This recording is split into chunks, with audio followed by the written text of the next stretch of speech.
Lucky और श्रीन उस सफेद कपड़े वाली लड़की के पीछे बाहर आ गए थे।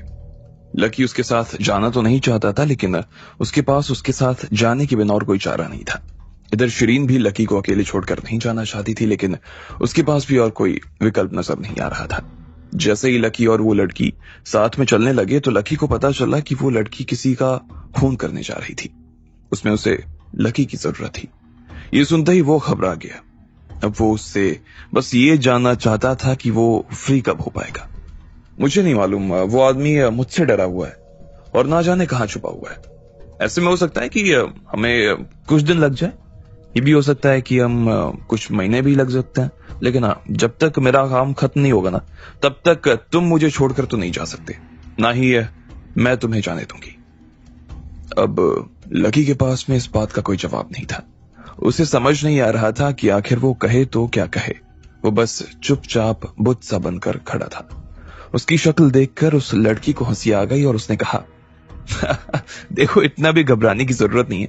मैंने जो तय किया है ना, वो इतनी आसानी से और इतनी जल्दी तो बदलने वाला नहीं है, लेकिन अगर तुम अच्छा काम करते रहे तो मेरा दिल जीत लिया। हो सकता है मैं तुम्हें थोड़ा जल्दी चले जाने दूं। क्या कहते हो? लकी के पास में अब उसका दिल जीतने के अलावा और कोई चारा नहीं था, इसलिए वो बस उसके पीछे पीछे चला गया। लकी ने एक ऑटो लिया और वहां से उस लड़की के साथ में रवाना हो गया। वो उसके साथ में शर्मा होटल पर आ गया। लड़की को उस रात में रुकने के लिए कमरे की जरूरत थी। वो लड़की डेस्क पर आई और उसने अपने लिए कमरा खुलवाया। उसके बाद अपने बगल में ही लकी के लिए भी कमरा खुलवा दिया। इसके बाद वो अपने कमरे की चाबी लेकर वहां से निकल गई। लकी अभी भी डेस्क पर खड़ा था और अपनी चाबी मिलने का इंतजार कर रहा था। उस लड़की ने जो डेस्क पर खड़ी थी, उसने लकी को देखा और उससे कुछ बात करने लगी। इतने में वहां पर जितना भी मेल स्टाफ थे, वो भी उस सफेद कपड़े वाली लड़की के बारे में आपस में बातें किए जा रहे थे। अरे भाई, एक बात सुनो ना, ये जो लड़की तुम्हारे साथ अभी आई है, इसने अपना चेहरा ढका हुआ है, इसलिए हम ठीक से ना देख नहीं पाए उसे। इसके अलावा उसने जो आईडी कार्ड इस्तेमाल किया था, उसमें भी ना तो उसका फोटो ठीक से आ रहा था और ना ही उसे देखकर ऐसा लग रहा था जैसे ये वही लड़की है। लेकिन उसने पैसे ही इतने दिए थे कि हम लोग उसे चाहकर भी मना नहीं कर पाए। तो अगर तुम्हारे साथ में उसका कोई फोटो हो तो दिखा सकते हो क्या? हाँ यार, सच में लड़की सुंदर है। मैं तो उसकी आंखों में ही अटक गया हूँ यार। वैसे तुम्हारे और उसके बीच में रिश्ता क्या है? क्या तुम मुझे उसका नंबर दे सकते हो ताकि उससे मैं बात कर सकूं? लकी उन सब की बातों को सुनकर थोड़ा शर्मा गया और फिर उसने खांसते हुए कहा, देखो, हम लोग यहाँ पर ना तुम्हारे मेहमान बनकर आए हैं, इसलिए तुम हमारे बारे में इस तरह से जानकारी निकालकर अपनी पॉलिसी का उल्लंघन कर रहे हो, समझे? ये सुनते ही सब लोगों के तो कान खड़े हो गए। लकी का पत्ता ये काम कर गया और इसलिए सब लोग ने बारी बारी से उससे माफी मांगी। इधर उस लड़की ने लकी के लिए भी एक कमरे की चाबी निकाली और बोली, लकी जी, आप दोनों को देखकर तो ऐसा लग रहा है कि आप दोनों बहुत अच्छे दोस्त हैं। असल में वो मैडम हमसे जो चाबी लेकर गई है ना, वो कभी काम करती हैं तो कभी नहीं करती है। तो मुझे पहले याद नहीं था और मैंने गलती से उन्हें वो चाबी दे दी। अब मैं ये उनके पास भिजवा देती हूँ, लेकिन आप जा रहे हो तो क्या आप उन्हें ये चाबी दे देंगे? उन्हें कहना कि कल सुबह वो हमारी ये पुरानी चाबी हमें लौटा देंगी। ठीक है, लकी ने कहा और उसके बाद उस लड़की के हाथ से वो चाबी ली और सीधा अपने चौथे माले पर बने हुए कमरे में चला गया। फिर लकी सबसे पहले अपने कमरे में जाकर नहाया, थोड़ी देर के लिए आराम करने लगा। उसे याद आया कि उसने अभी तक उस लड़की को वो चाबी नहीं दी थी, इसलिए उसने तुरंत अपने कपड़े पहने और सीधा उस लड़की के कमरे में चला गया। लकी ने दरवाजा खटखटाया और उसे आवाज देने लगा, मगर वो सुन ही नहीं रही थी। वो कमरे का दरवाजा बजा रहा था, लेकिन उधर से कोई आवाज नहीं आ रही थी। लकी ये देखकर सुनकर हैरान परेशान हो गया। उसे समझ नहीं आ रहा था कि वो दरवाजा क्यों नहीं खोल रही थी। हो सकता था कि उसके साथ में कोई समस्या हो गई हो। लकी ने इस बारे में ज्यादा कुछ सोचा नहीं और सीधा उस चाबी का इस्तेमाल करते हुए दरवाजा खोल दिया। फिर जैसे ही दरवाजा खोलता ही वो अंदर घुसा और सामने जो मंजर देखा, वो देखने के बाद तो वो दंग रह गया। उसने देखा कि वो लड़की अपने बिस्तर पर लेटी हुई थी। उसने अपनी आंखें बंद कर ली थी और उसके ऊपर कोई कपड़े नहीं थे। उसे देखकर ऐसा लग रहा था जैसे किसी चीज की प्रैक्टिस कर रही थी वो। जिस तरह से वो बैठी थी, उसे देखकर ऐसा लग रहा था जैसे पलंग पर कमल का फूल खिला हुआ है। उसके काले बाल अभी भी गीले थे और उसमें से पानी की बूंदें गिर रही थी। उसके शरीर में से बहुत भीनी सी खुशबू भी उठ रही थी। उसने अपने बालों को अपने कंधे पर से नीचे उतारा लकी ने कभी सपने में नहीं सोचा था कि उसे अंदर आते ही कुछ ऐसा देखने को मिलेगा। वो अंदर तक हिल गया। लकी ने देखा कि पलंग के इर्द गिर्द बैंगनी रंग की जाली लगी हुई थी। उसे देखकर उसने एक ब्लेड निकाली और सीधा उस पर दे मारी। अचानक से एक तेज सी रोशनी चमकी और उस नेट की जो रस्सी बंधी थी वो टूट गई और पूरी जाली नीचे पलंग पर आकर बिछ गई। लकी ने इतने में देखा और उसे कहा, मैं अब और यहां नहीं रह सकता, मैं जा रहा हूं यहां से।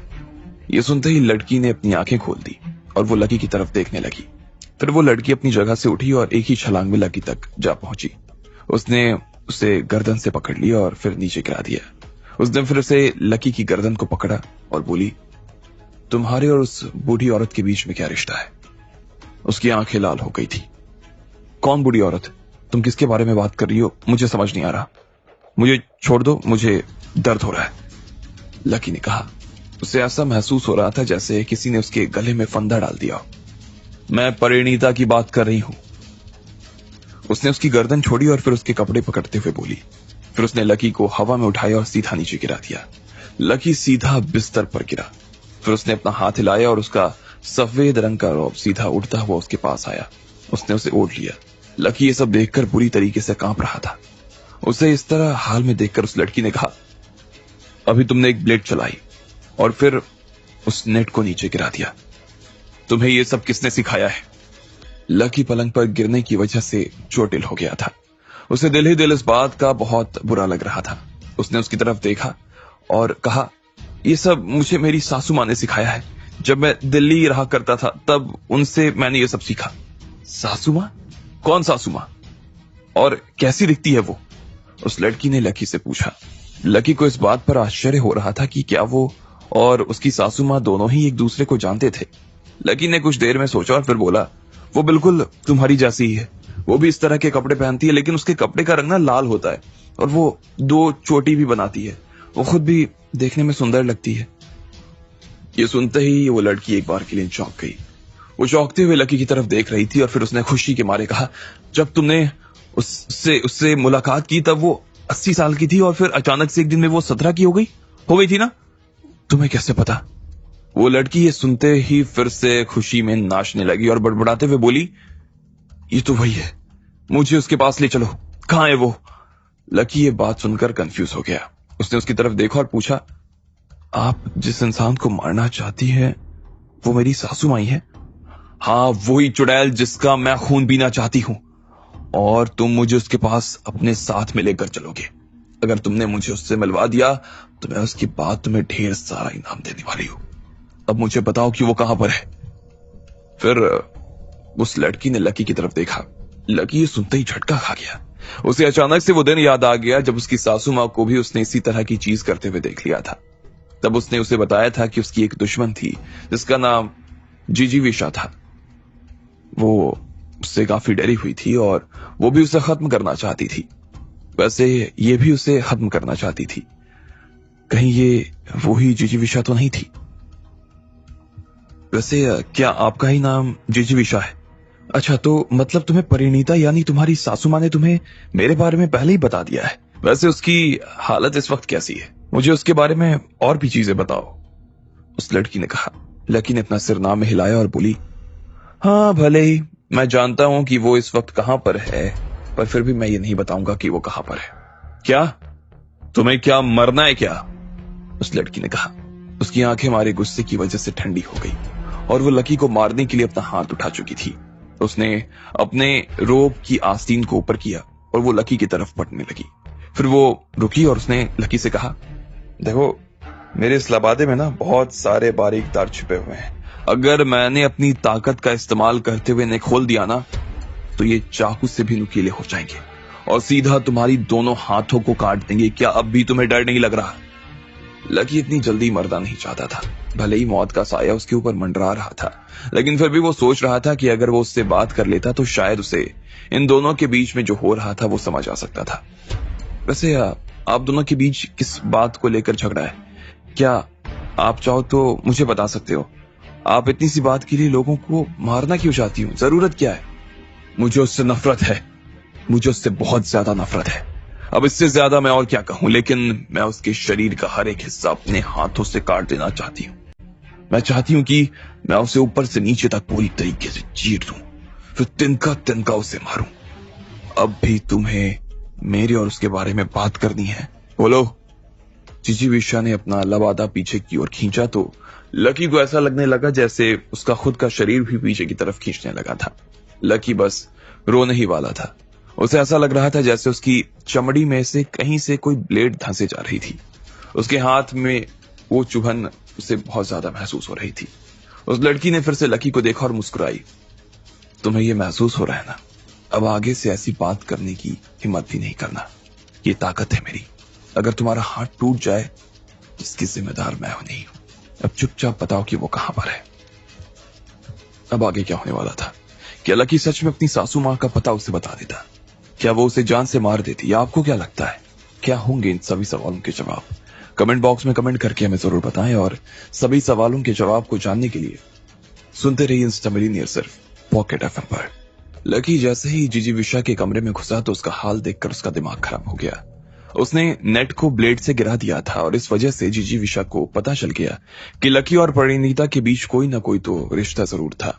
वो परिणीता की खून की प्यासी थी और लकी से उसका पता पूछ रही थी, लेकिन लकी उसे बताने का नाम नहीं ले रहा था। ठीक है, तो फिर मैं तुम्हें सबसे पहले तुम्हारा हाथ काटूंगी, उसने कहा।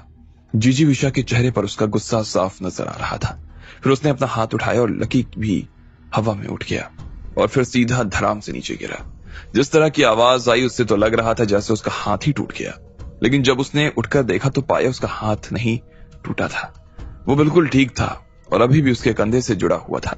बस उसके हाथ पर थोड़े से खून के धब्बे दिखाई दे रहे थे। शायद वो उसकी ड्रेस पर लगे धागों की वजह से ऐसा हो रहा था। लेकिन अगर जिजीविशा अपनी ताकत का सही इस्तेमाल करती तो शायद लकी का हाथ अलग हो सकता था।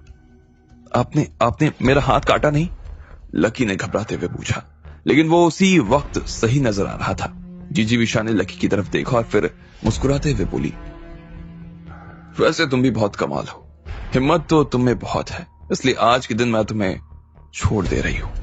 इसके बाद जिजीविशा लकी के ऊपर देखे जा रही थी। वो इतने में उसकी नजर उसकी जेब पर पड़ी। उसने अभी भी अपनी जेब में वो लाल रंग का धागा रखा था। ये क्या है? जिजीविशा ने पूछा। जैसे ही लकी ने उसकी नजर की ओर देखा तो एक बार के लिए वो खुद भी दंग रह गया। उसने देखा कि ये तो वही धागा था जो उस दिन उसकी सासू मां ने उसे दिया था। उसके बाद में उसने उसे उतारा ही नहीं था और वो बस उसे अपनी जेब में लिए जा रहा था। जैसे ही लकी ने उस धागे को अपने हाथ से अंदर करने की कोशिश की तो वो वापस आकर बाहर गिर गई। लकी ने फिर से उसे उठाया और अपनी जेब में डालने लगा। जैसे ही वो उसे उठाने के लिए नीचे झुका कि इतने में एक हाथ आया और उसके हाथ से वो लाल धागा गायब हो गया। जिजीविशा ने वो धागा अपने हाथ में ले लिया। फिर वो उसे टटोलते हुए देखने लगी और मुस्कुराते हुए बोली, अच्छा, तो सासू मां ने दामाद जी को बहुत प्यार से अपनी दुआएं दी हैं।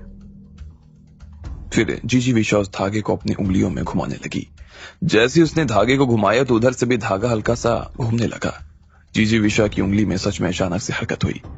परिणीता को उधर से धागे की हलचल महसूस हो गई। जिजीविशा ने मुस्कुराते हुए कहा, अच्छा, तो इसका मतलब है कि तुम और परिणीता एक दूसरे से जुड़े हुए हो। तुम इधर से सिग्नल देते हो और उधर से वो भी सिग्नल देती है। नहीं, मेरा काम सिर्फ उन्हें मुर्गे देने का होता है। जब से मैं दिल्ली से जयपुर आया हूं तब से मुझे नहीं मालूम कि वो कहां है और क्या कर रही है। ये सुनते ही जिजीविशा को हंसी आ गई और उसने कहा, ये तो बहुत ही बढ़िया बात है। जिस तरह की संकीर्ण मानसिकता की वो औरत है ना, तुम्हारे लिए तो वो उस वक्त छोड़ना जब वो ठीक हो गई थी बहुत बुरा रहा होगा। हो सकता है कि इस बात की वजह से वो तुमसे नाराज भी हो गई हो। यह भी हो सकता है कि इस बात का बदला लेने के लिए वो तुम्हें ढूंढने के लिए दिल्ली से जयपुर आ जाए। ये भी ठीक ही है। इस हिसाब से मुझे तो उसे ढूंढने के लिए जाना नहीं पड़ेगा, उल्टा वो खुद ही यहां पर आ जाएगी। Thank you so much.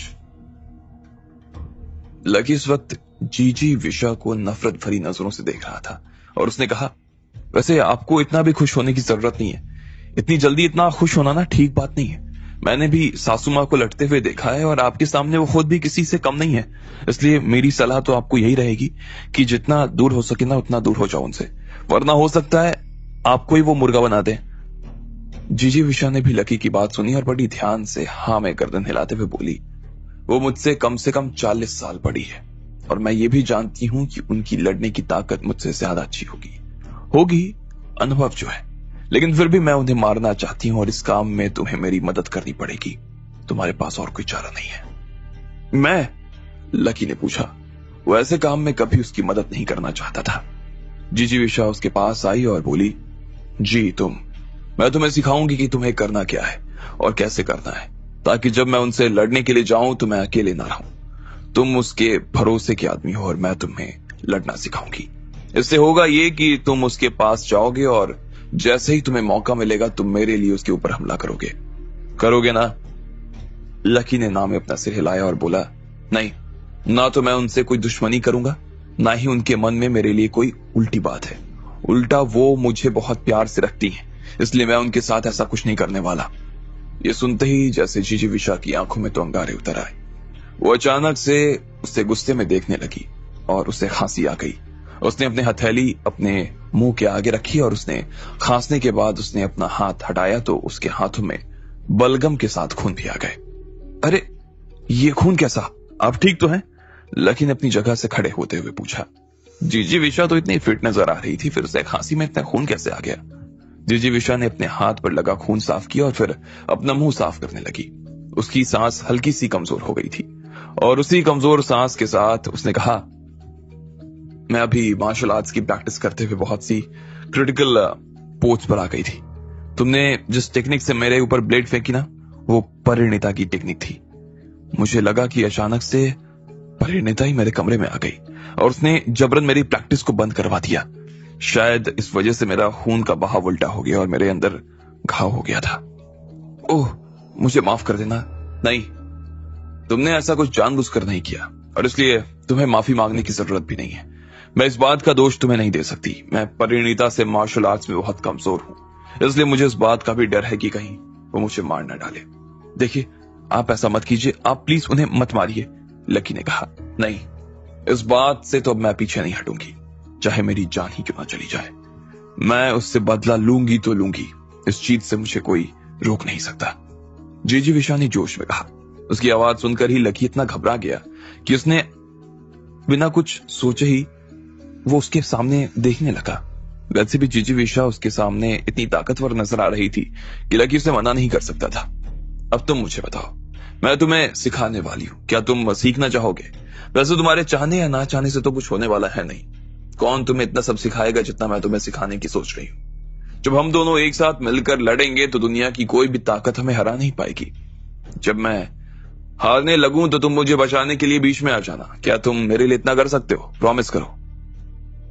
मैं वो लकी हड़बड़ा गया। उसे समझ नहीं आ रहा था कि इस बात का क्या जवाब देना चाहिए उसे।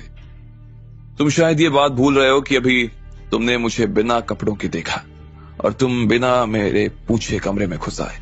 ऐसे में सोच लो कि जब मैं ये बात सब लोगों के सामने रखूंगी तो तुम्हारा क्या होने वाला है। अगर तुमने हाँ कर दी और ये बात सिर्फ हम दोनों के बीच में रह गई, तब तुम सोच लो कि तुम्हें क्या मिलने वाला है। उस लड़की ने कहा और लकी को शरारत भरी नजरों से देखने लगी। ठीक है, लकी ने अनमने मन से हाँ कर दी। वो जानता था कि अभी भले ही वो मार्शल आर्ट सीख रहा था, लेकिन इसके अलावा उसकी सासू माँ बहुत कुछ सिखा चुकी थी उसे। जब वो उसकी सासू माँ दोनों लड़ाई कर रहे होते और एक दूसरे की जान लेने के लिए आतुर हो जाते, तब लकी बीच में आकर उनसे सुलझा देता था। वो इन दोनों को एक दूसरे की जान तो नहीं लेने देना चाहता था। जिजीविषा ने मुस्कुराते हुए कहा, चलो तो अब जब तुमने हाँ कर दी तो फिर हम लोग आज से ही अपनी प्रैक्टिस शुरू कर देंगे। क्या करना है, कैसे करना है, ये सब मैं तुम्हें सिखाने वाली हूँ। बिल्कुल ध्यान से सीखना। फिर कल से हम लोग मेंटल फॉर्मूला पे काम करेंगे। इसके बाद जिजीविषा ने लकी को कमरे के बीच में सब चीजें कर कर दिखानी शुरू की। उसने सफेद कपड़े पहने हुए थे और पैर बिल्कुल साफ थे। जब वो मार्शल आर्ट्स भी कर रही थी तो ऐसा लग रहा था जैसे कोई डांस कर रहा हो। इसके अलावा वो अभी नहा कर ही निकली थी और उसके बदन से वो खुशबू अभी तक गई नहीं थी। लकी उसे देख रहा था और बस देखता जा रहा था। वो चाहकर भी उसके बदन पर से अपनी नजर नहीं हटा पा रहा था। लेकिन थोड़ी ही देर में जिजीविषा का वो डांस खत्म हो गया। उसने आज बहुत दिनों बाद इस तरह से प्रैक्टिस की थी। एक जमाना था जब जिजीविषा अपने साथ वालों के साथ में पहाड़ों पर इस तरह प्रैक्टिस किया करती थी, लेकिन बहुत समय से वो अपने साथ के लोगों से अलग हो गई और इस वजह से उसे वो सारे पल याद आने लगे। उसने लकी की तरफ अपनी पीठ की हुई थी और इधर उसके मन में बहुत अजीब से ख्याल आ रहे थे। उसकी पलकों की कोरें गीली हो गई। फिर उसने अपनी आंखें साफ की और लकी की तरफ देखते हुए बोली, मैंने अभी तुम्हारे सामने जो दिखाया है वो बेसिक स्किल है। अब देखो, तुम भी मुझे ये सब करके दिखाओ। लेकिन हाँ, मुझे सारे तो याद नहीं रह पाए। मैं उनमें से कुछ याद रख पाया हूं, और ऐसे में मैं उससे प्रैक्टिस कैसे कर सकता हूं? लकी ने शर्माते हुए कहा। उसका सारा ध्यान तो जीजी विषय के ऊपर था। ऐसे में वो उसके मूव्स को कैसे देख पाता? कोई बात नहीं, मैं तुम्हें फिर से सिखा दूंगी, जीजी विषय ने कहा। ठीक है। लकी के पास में उन मूव्स को प्रैक्टिस करने के अलावा और कोई चारा बचा नहीं था। उसने वो सारे मूव्स करने शुरू किए जो थोड़े बहुत उसे याद रहे। उसकी शुरुआत के 10 मूव्स बिल्कुल सही थे, लेकिन जब वो आखिर तक आया तो वो आगे का सब कुछ भूल गया। वो बस शर्माते हुए जिजीविशा की तरफ देखने लगा। जैसे ही जिजीविशा ने उसे इस तरह से खड़ा देखा तो उसने गहरी सी सांस ली और फिर लकी के पास जाकर उसे एक एक चीज सिखाने लगी। वो लकी का हाथ पकड़ते हुए उसे सिखा रही थी। लकी भी उसके नाजुक हाथों को पकड़े हुआ था और उसकी मीठी सी आवाज उसके कानों में सुनाई दे रही थी। कभी कभी उसके मुलायम से बाल लकी के गालों को छू जाते और उसके बदन की खुशबू से लकी मोहित हो जाता। वो ठीक इन सब चीजों के ऊपर ध्यान नहीं दे पा रहा था। इधर जिजीविशा पिछले 1 घंटे से उससे लेक्चर दे रही थी। लकी ने उसकी आधी बात सुनी, आधी नहीं, और फिर वापस से अपने कमरे में जाने के लिए निकल गया। नहीं, आज तुम यही मेरे कमरे में सोने वाले हो। हमें आगे और भी बातें करनी है, जिजीविशा ने कहा। अच्छा। ये सुनते लकी का मुंह खुला का खुला रह गया। आखिर में लकी उसके कमरे में ही रुक गया। जिजीविशा ने लकी से कहा और कि वो सोफे पर सोने की कोई जरूरत नहीं थी, वो उसके साथ में उसी के बिस्तर पर सो सकता था। लेकिन लकी ने कहा कि उसे ये सब करने की कोई जरूरत नहीं थी। आखिर में लकी सोफे पर जाकर सोया। उसने अपने लिए एक रजाई मंगवा ली। अब आगे क्या होने वाला था? क्या लकी परिणीता के बारे में से सब कुछ बता देता? आपको क्या लगता है क्या होगा अब उन दोनों के बीच? सारे सवालों के जवाब को जानने के लिए सुनते रहिए इंस्टा मिलियनेयर, सिर्फ पॉकेट एफएम पर। लकी की फरारी में से पूजा और हिमांशी बाहर निकल आए थे। वो यहाँ पर सिर्फ खेल खेलने के लिए आए थे, लेकिन पूजा को ऐसा लग रहा था जैसे हिमांशी लकी से मिलने के लिए आई थी। वो लोग गाड़ी पार्क करके अंदर आ गए। इधर केशव काफी देर से शिरीन को मनाने की कोशिश में लगा था। वो उसे अपने साथ हॉर्स राइडिंग के लिए ले जाना चाहता था, लेकिन वो उसके साथ में नहीं जाना चाहती थी। ऐसे में नैना ने जब शिरीन को समझाने की कोशिश की तो भी वो नहीं मानी। केशव उससे ज्यादा गुस्सा नहीं होना चाहता था, ना ही उससे ज्यादा गुस्सा दिलाना चाहता था। इसलिए उसने सोचा कि वो जिद छोड़ देगा। और फिर सब लोग उस सफेद फरारी के पास आ गए। हर किसी ने उसे अपनी आवाज से खोलने की कोशिश की, लेकिन वो थी कि खुलने का नाम ही नहीं ले रही थी। केशव शिरीन के पास आया और उसने कहा, मुझे लगता है ना शिरीन की इसे खोल कर देख सकती है। शिरीन, तुम इसे एक बार अपनी आवाज से खोलने की कोशिश करो ना। शिरीन को भी लग रहा था कि जब बाकी लोग उस फरारी के साथ में इतने मजे कर रहे थे तब उसे भी उसके साथ खेलना चाहिए था। इसलिए वो उसके पास गई और बोली, फरारी चालू हो जाओ। जब वो चालू नहीं हुई तो उसने हाथ हिलाकर भी उसे चालू करने की कोशिश की, लेकिन वो तो चालू होने का नाम नहीं ले रही थी। पर शिरीन को इस खेल में तो बड़ा मजा आ रहा था। मुझे लगता है ना कि ये फरारी बहरी हो गई है। देखिए ना, इतनी मीठी सी आवाज भी सुन नहीं पा रही है, केशव ने मुस्कुराते हुए कहा। मैं भी फिर से एक बार कोशिश करती हूँ। फरारी चालू हो जा। फिर से नैना ने कोशिश करते हुए कहा, चालू हो जा फरारी। हाँ फरारी, तुझे तेरी माँ की कसम चालू हो जा, चालू हो जा। हर कोई चिल्लाया जा रहा था सिवाय लकी के। वो शांत से सब लोगों को इस तरह से फरारी के सामने चिल्लाते हुए देख रहा था, लेकिन वो कुछ नहीं कह रहा था। भाई तुम भी एक बार कोशिश करके देख ही लो, क्या पता चालू हो जाए। केशव ने लकी की तरफ देखते हुए कहा और उसके मजे लिए, लेकिन लकी ने उसकी बात नहीं सुनी। वो सिर्फ इधर उधर देख रहा था। लकी, एक बार कोशिश करके तो देखो, देखो ना कितना मजा आ रहा है, सब खेल रहे हैं, तुम भी आ जाओ। शिरीन ने लकी के पास आते हुए कहा, नहीं नहीं, मेरा मन नहीं है, तुम लोग खेलो, मुझे देखने में अच्छा लग रहा है। लकी ने कहा और फिर नाम ही अपना सिर हिला दिया। अगर वो अपनी जुबान से बोल देता ना, वो गाड़ी चालू हो जाती और बाकी लोगों को खड़े खड़े हार्ट अटैक आ जाता। और उसे लग रहा था कि इस वक्त गाड़ी लेकर हिमांशी आई हुई थी, तो ऐसे में वो उसे चालू कैसे कर सकता था? और फिर उसका ध्यान हिमांशी की तरफ ज्यादा था। वो इस कश्मकश में उलझा था कि उसे हिमांशी से मिलना चाहिए या नहीं। अगर वो उससे मिलता भी तो किस मुंह से मिलता, उसे ये समझ नहीं आ रहा था। इधर जब लकी बाकी लोगों को ऐसा करते देख रहे थे तो वहां से वो भागने की फिराक में था। मगर तभी नैना और बाकी लोग ने उसे देखा और कहा, अरे यार ये क्या बात हुई? हाँ देखो ना, ये सब लोग खेल रहे हैं और तुमको सिर्फ इतना ही कहने में दिक्कत हो रही है। भाई इतना कह दोगे तो थोड़ी ना कुछ चला जाएगा यार। हाँ यार, इस आदमी ने तो मेरा मूड ही खराब कर दिया। अब मेरा मूड भी खेलने का मन नहीं कर रहा है, केशव ने कहा। वो अब की बार फिर से लकी से नाराज हो गया, लेकिन वो ऐसा दिखा नहीं सकता था। वो किसी भी हाल में शिरीन को ऐसा महसूस नहीं होने देना चाहता था। वो लकी से नफरत करता था, ये शिरीन को मालूम नहीं हो सकता था। इसलिए केशव लकी के पास आया और धीरे से उसके कान में बोला, अबे गधे फटीचर, तेरा दिमाग ठीक से काम नहीं कर रहा क्या? या बेकार में तुझे ना लोगों को नाराज करने में मजा आता है? सिर्फ एक लाइन बोलने में क्या तुझे मौत आएगी? क्या बेकार आदमी है यार तू। तुझे लगता क्या है कि तेरे बोलने से फरारी चालू हो जाएगी? जब वो चालू होने ही वाली नहीं है तो फिर तुझे बोलने में मौत क्यों आ रही है? ये सुनते ही शिरीन को गुस्सा आ गया और वो इस बात के लिए केशव को बहुत बुरी तरीके से सुनाने के बारे में सोच रही थी, लेकिन लकी ने उसे शांत कराने के लिए उसके कंधे पर हाथ रख दिया। उसे केशव की बातों से कोई फर्क नहीं पड़ रहा था। केशव, अगर मेरी आवाज से सच में ही फरारी चालू हो गई तो बदले में तुम मुझे क्या दोगे? लकी ने बिल्कुल शांत से केशव की तरफ देखा और पूछा। ये सुनते ही केशव को तो जोर से हंसी आ गई और वो पेट पकड़ पकड़ कर हंसने लगा। बाकी सब लोग भी लकी की तरफ देखते हुए ऐसे ही हंस रहे थे। केशव ने बड़ी मुश्किल से अपनी हंसी को 2 पल के लिए रोका और फिर कहा, अरे भाई ऐसा क्यों मजाक कर रहे हो यार? हमारी हंसी नहीं रुक रही है यार।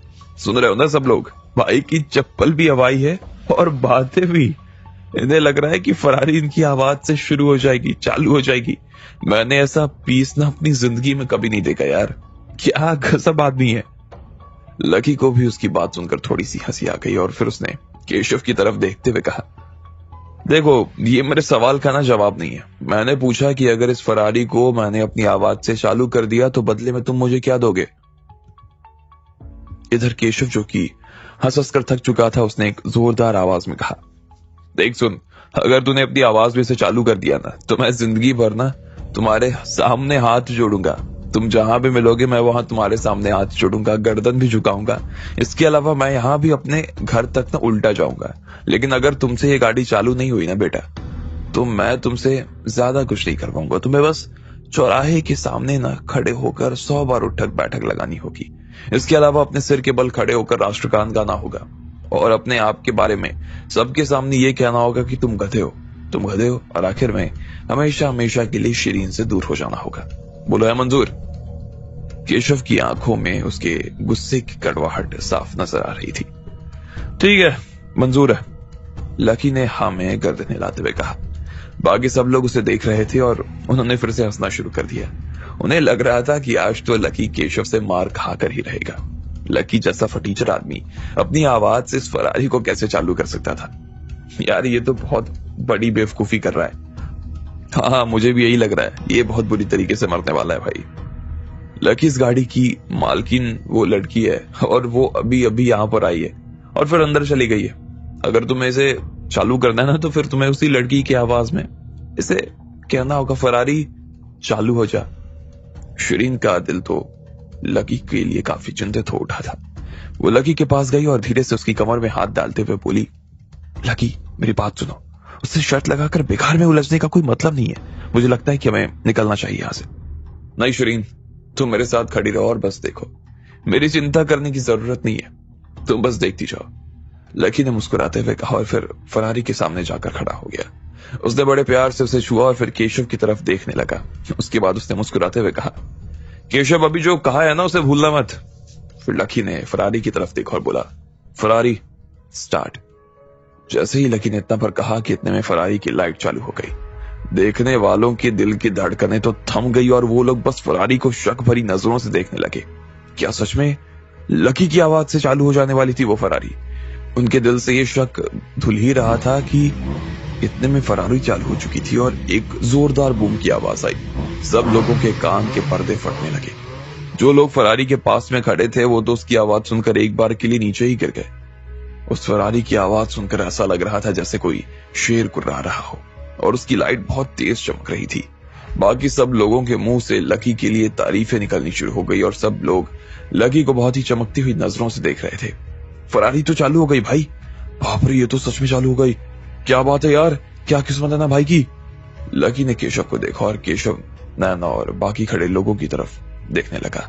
उनके चेहरे देखकर ऐसा लग रहा था कि उन्हें अभी तक इस बात पर विश्वास नहीं हो रहा था कि आखिर ये गाड़ी चालू हो गई थी।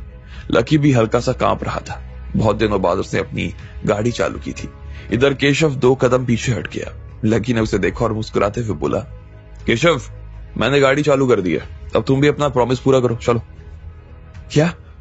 एक पल के लिए तो केशव झटका खा गया। फिर उसने बड़ी मुश्किल से अपने आप को संभाला और इधर उधर देखने लगा। अचानक से उसे हंसी आने लगी और उसने लकी की तरफ देखते हुए कहा, साले फटीचर, तुझे क्या लगता है ये गाड़ी तूने चालू की? अबे जरा से टेक्निकल लूपहोल्स की वजह से ये गाड़ी चालू हो गई है बस। ऐसे में मैं अपनी शर्त क्यों पूरी करूं? जैसे ही केशव ने इतना कहा तो शिरीन उसके पास में आई और बोली, केशव, तुम कितने बेशर्म आदमी हो। तुम तो आदमी हो ही नहीं। लकी, चलो यहां से, मुझे इस आदमी का चेहरा भी नहीं देखना है, चलो। शिरीन ने लकी का हाथ पकड़ा और उसे ले जाने लगी, लेकिन लकी वहां से हिलने को राजी नहीं था। उसने शिरीन की तरफ देखा और कहा, नहीं नहीं, अभी इतनी भी देर नहीं हुई है कि इस मसले को सुलझाया ना जा सके। केशव, क्या तुम अपना किया हुआ वादा पूरा करने के लिए तैयार हो? लकी ने फिर से केशव की तरफ देखा और मुस्कुराते हुए पूछा। केशव उसकी बात सुनकर हंसने लगा और बोला, नहीं, मैंने जो कहा मैं वो नहीं कर सकता। अब बता, तू मेरा क्या कर लेगा? साले फटीचर, तू मुझे चैलेंज करने की कोशिश कर रहा है। ठीक है, तो फिर आगे जो होगा ना उसके लिए मुझे कोई दोष मत देना, ठीक है? लकी ने कहा और फिर फरारी की तरफ घूमकर बोला, दरवाजे खोलो। अचानक से एक हिस जैसी आवाज हुई। दोनों तरफ के दरवाजे खुल गए। वो धीरे धीरे ऊपर से नीचे जा रहे थे। बाकी सब लोग जो खड़े होकर उसे देख रहे थे वो तो चौंक गए। उनका मुंह खुला का खुला रह गया और वो कभी दरवाजे को तो कभी लकी को देखने लगे। लकी ने उस गाड़ी को चालू कर दिया। वो इसलिए नहीं हुआ क्योंकि उसकी किस्मत अच्छी थी, बल्कि वो इसलिए हुआ क्योंकि लकी सच में उस गाड़ी का मालिक था। लकी ने शिरीन का हाथ अपने हाथ में लिया और फिर वो गाड़ी के अंदर चला गया। दोनों अंदर बैठ चुके थे। लकी ने स्टीयरिंग पकड़ी और धीरे धीरे गाड़ी केशव के पास ले जाने लगा। अरे अरे, ये क्या कर रहा है, क्या कर रहा है? एक मिनट रुको, अरे अरे ये। केशव ने देखा कि लकी उस गाड़ी को लेकर धीरे धीरे उसकी तरफ आ रहा था। वो इतना डर गया कि उसकी शक्ल की 12 बज गए। उसे देखकर ऐसा लग रहा था जैसे किसी ने उसके शरीर में से उसकी सारी जान निकाल दी। इधर नैना और बाकी लोगों को भी लकी से डर लगने लगा था और इसलिए उन्होंने गाड़ी से दूर भागना शुरू कर दिया। उन्हें ऐसा लग रहा था जैसे वो फरारी उन्हें ठोक देने वाली थी।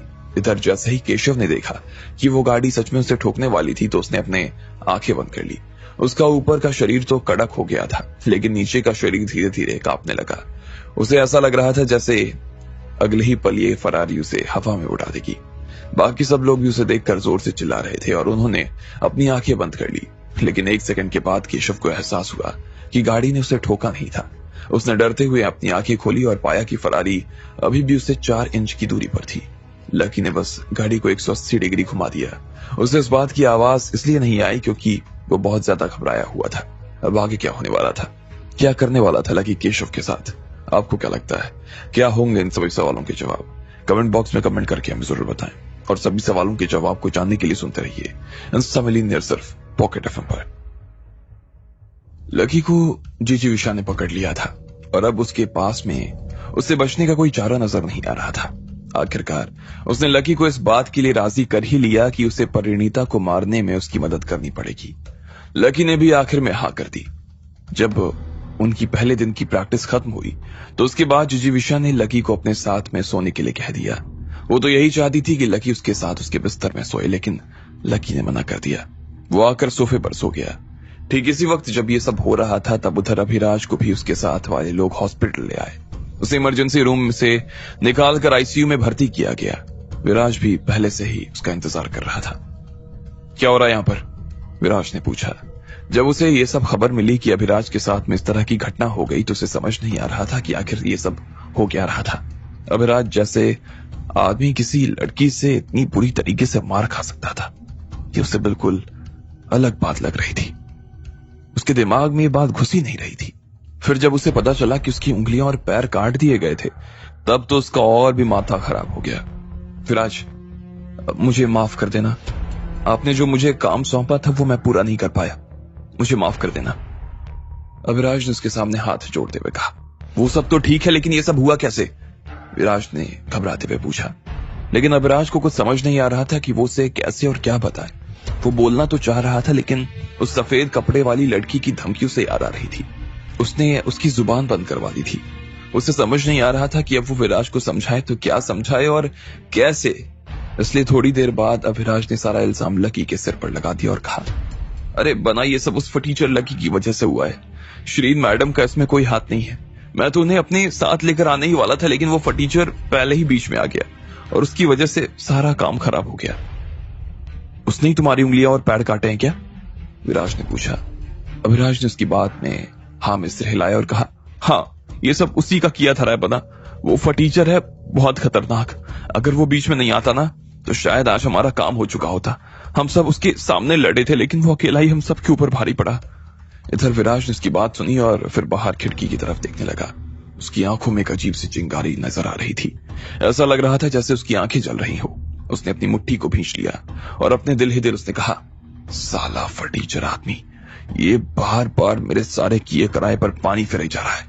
मैं इसको बताता हूं कि इससे इसकी सब चीज की कीमत चुकानी पड़ेगी। अगले दिन सुबह 6 बजे जीजी विशा ने लकी को उठाया। वो दोनों बारी बारी से नहाए और फिर जीजी विशा लकी को अपने साथ लेकर कमरे से बाहर आ गई। जब होटल में काम करने वाले लोगों ने देखा कि लकी और जीजी विशा एक ही कमरे में सोए तो वो उसे देखकर हैरान रह गए। वहां पर जो आदमी लोग काम कर रहे थे उन्हें देखकर ऐसा लग रहा था जैसे उन्हें हार्ट अटैक ही आ जाएगा। वो अपने आप को संभाल नहीं पा रहे थे। इतनी शानदार दिखने वाली औरत और वो भी इतनी बड़ी उम्र की ऐसे फटीचर बच्चे के साथ क्या कर रही थी, उसे समझ नहीं आ रहा था। साथ में उन सब की जान तो बस यही सोच सोच कर जले जा रही थी कि कल उन दोनों के बीच में रात में क्या हुआ होगा। बहुत सारे लोग तो उस दृश्य को देखने के बाद आत्महत्या करने के बारे में सोच रहे थे। इधर जीजी विशा और लकी थोड़ी दूर पर बने एक पार्क के पास जाकर आ गए। वहां पर कुछ लोग थे लेकिन बाकी का पार्क खाली था। जीजी विशा ने लकी की तरफ देखा और कहा, चलो अब माइंड पर कैसे काम करना है मैं तुम्हें उसके बारे में थोड़ा सा बताती हूँ। देखो, इसके लिए जो सबसे जरूरी चीज है वो ये कि तुम्हें एक तो शांत बैठना होगा, उसके बाद अपनी आंखें बंद रखते हुए अपने दिमाग को शांत रखना होगा। फिर तुम्हें ऐसे ही अपने दोनों हाथों को बांधकर उठक बैठक लगानी होगी। जीजी विशा ने कहा और फिर उसे वो मंत्र बताने लगी जिस मंत्र के साथ वो ये काम करने वाला था, जिसमें कुछ 80 सेंटेंस थे और हर सेंटेंस में 5 शब्द भी थे। वो हर किसी कविता की तरह लग रहे थे, लेकिन फिर भी लकी को लग रहा था कि ये सब उसके बस की बात नहीं थी। चलो अब तुम यहां बैठ जाओ और उसके बाद मैं तुम्हें ये फॉर्मूला सिखा दूंगी, उसने कहा। ठीक है, लकी ने कहा और एक चट्टान के पास आकर बैठ गया। वो उस फॉर्मूले को याद करने में लगा था जो अभी जीजी विशा ने उसे सिखाया। अगर वो उसे भूल जाता तो लकी फिर से उससे पूछ लेता। लगभग आधे घंटे के बाद में ही लकी ने पूरा फॉर्मूला याद कर लिया और फिर उसने बड़ी ही खुशी में कहा, मुझे याद हो गया। जैसे ही जीजी विशा ने यह सुना तो उसने कहा कि लकी उसे भी पूरा मंत्र सुनाए। वो भी एक शब्द गलत जाता हुआ नहीं सुन सकती थी। लकी ने मंत्र सुना दिया। जीजी विशा ये सुनकर खुश हो गई और उसने कहा, जिस तरह से तुमने सुनाया है ना, मुझे ये काफी अच्छा लगा। तुम काफी जल्दी सीख गए हो। मुझे उम्मीद नहीं थी कि तुम इसे इतनी जल्दी सीख जाओगे, पर याद रखना इसे हर रोज तुम्हें दोहराना होगा, हर रोज इसकी प्रैक्टिस करनी होगी। इसके अलावा कल रात जो तुमने सीखा है उसे भी याद रखना होगा। जीजी विशा ने फिर से एक बार उसे वो पूरा तरीका सिखा दिया। वो लकी को ताजा कर देना चाहती थी ताकि लकी किसी चीज को भूल ना जाए। अब इधर बहुत से लोग जो वहां पर खेल रहे थे या कसरत कर रहे थे, वो लोग लकी को प्रैक्टिस करते हुए देख रहे थे, तो उन्हें समझ नहीं आ रहा था कि लकी कर क्या रहा था। इसके अलावा उन्हें यह सब दिखाई दे रहा था कि लकी जो कुछ कर रहा था वो बहुत ही दुख के साथ कर रहा था। इतने में एक बूढ़ा आदमी उसके पास आया और उसने कहा, देखो बेटा, मुझे लग रहा है कि तुम गलत तरीके से बॉक्सिंग सीख कर आए हो। अगर तुम्हें बॉक्सिंग सीखनी है तो वहां पर जाकर एक बहुत अच्छा क्लब है, तुम वहां पर जाकर सीख सकते हो। मैं समझ चुका हूं कि तुम अपने शरीर को बलवान बनाना चाहते हो, लेकिन फिर भी इस तरह की चीजों से तुम्हें कोई फायदा नहीं होने वाला है। लकी ने उस आदमी की बात सुनी और फिर जीजी विशा की तरफ देखने लगा। जीजी विशा ने कहा, बाकी लोगों की क्यों सुन रहे हो? वो जो भी कह रहे हैं उससे तुम्हें क्या मतलब है? तुम बस चुपचाप से वो करते जाओ, मैंने तुम्हें बताया है। जी, लकी ने कहा और फिर अपनी प्रैक्टिस करने में लग गया। फिर काम करते करते दोपहर हो गया। लकी और जीजी विशा एक दुकान पर खाना खाने के लिए आ गए। वैसे आपने कल मेरे ऊपर यही टेक्निक इस्तेमाल किया था ना जो आज किया? लकी ने जीजी विशा की तरफ देखते हुए पूछा। नहीं, ये वो नहीं थी। वो एक अलग टेक्निक थी जिसे सिर्फ लड़कियां ही इस्तेमाल कर सकती थी। लेकिन तुम इसके बारे में क्यों पूछ रहे हो? तुम क्या चाहते हो कि मैं तुम्हें ये सब सिखाऊं? लेकिन सोच लेना, अगर तुम्हें वो सब सीखना है, तुम्हें औरत की तरह आवाज निकालनी पड़ेगी और उन्हीं तरह के कपड़े पहनने पड़ेंगे। अरे नहीं नहीं, मैं तो बस ऐसे ही मजाक में पूछ रहा था, लकी ने कहा। नहीं, मैं अच्छी तरीके से समझ पा रही हूँ कि तुम क्यों पूछ रहे थे। तुम इसलिए पूछ रहे थे ना ताकि मैं तुम्हें वो सब सिखा सकूं। जीजी विशा ने उसकी तरफ देखकर मुस्कुराते हुए कहा।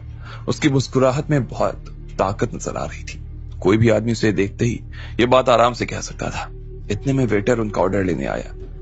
उनके सलाद में से एक मूंगफली का दाना निकला और सीधा उस वेटर के पैर में जा गिरा। वो अपना बैलेंस नहीं बना पाया और जोर से चिल्ला उठा। उसके हाथ से सारा खाना गिरने ही वाला था। इतने में जीजी विशा अपनी जगह से उठी।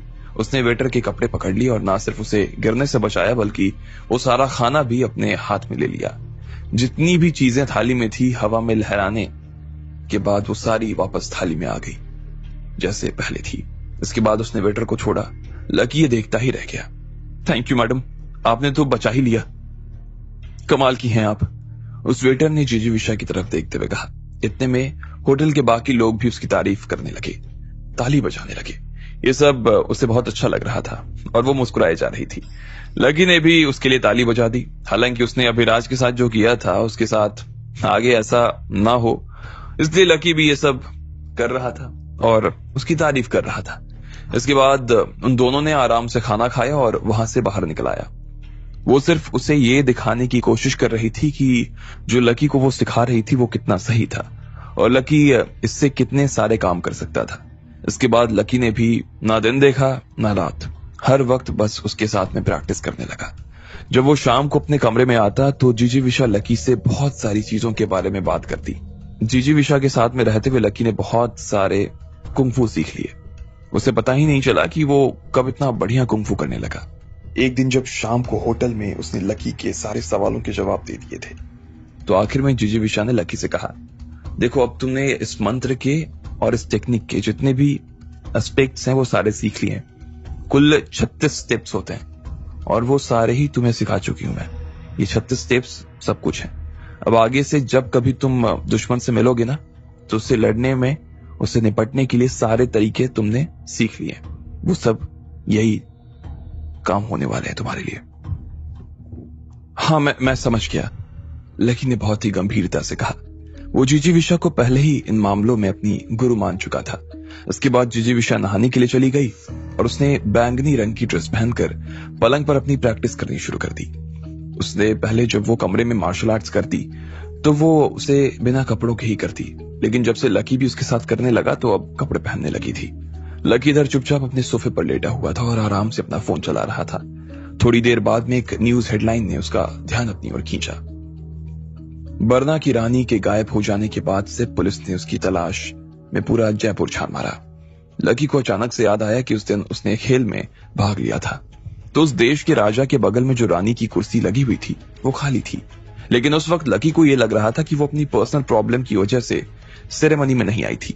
लेकिन अब जब लकी ने वो खबर पढ़ी तो उसे समझ आया कि वो रानी का गायब होना कितनी बड़ी बात थी। लकी ने उस खबर को खोला और पढ़ने लगा।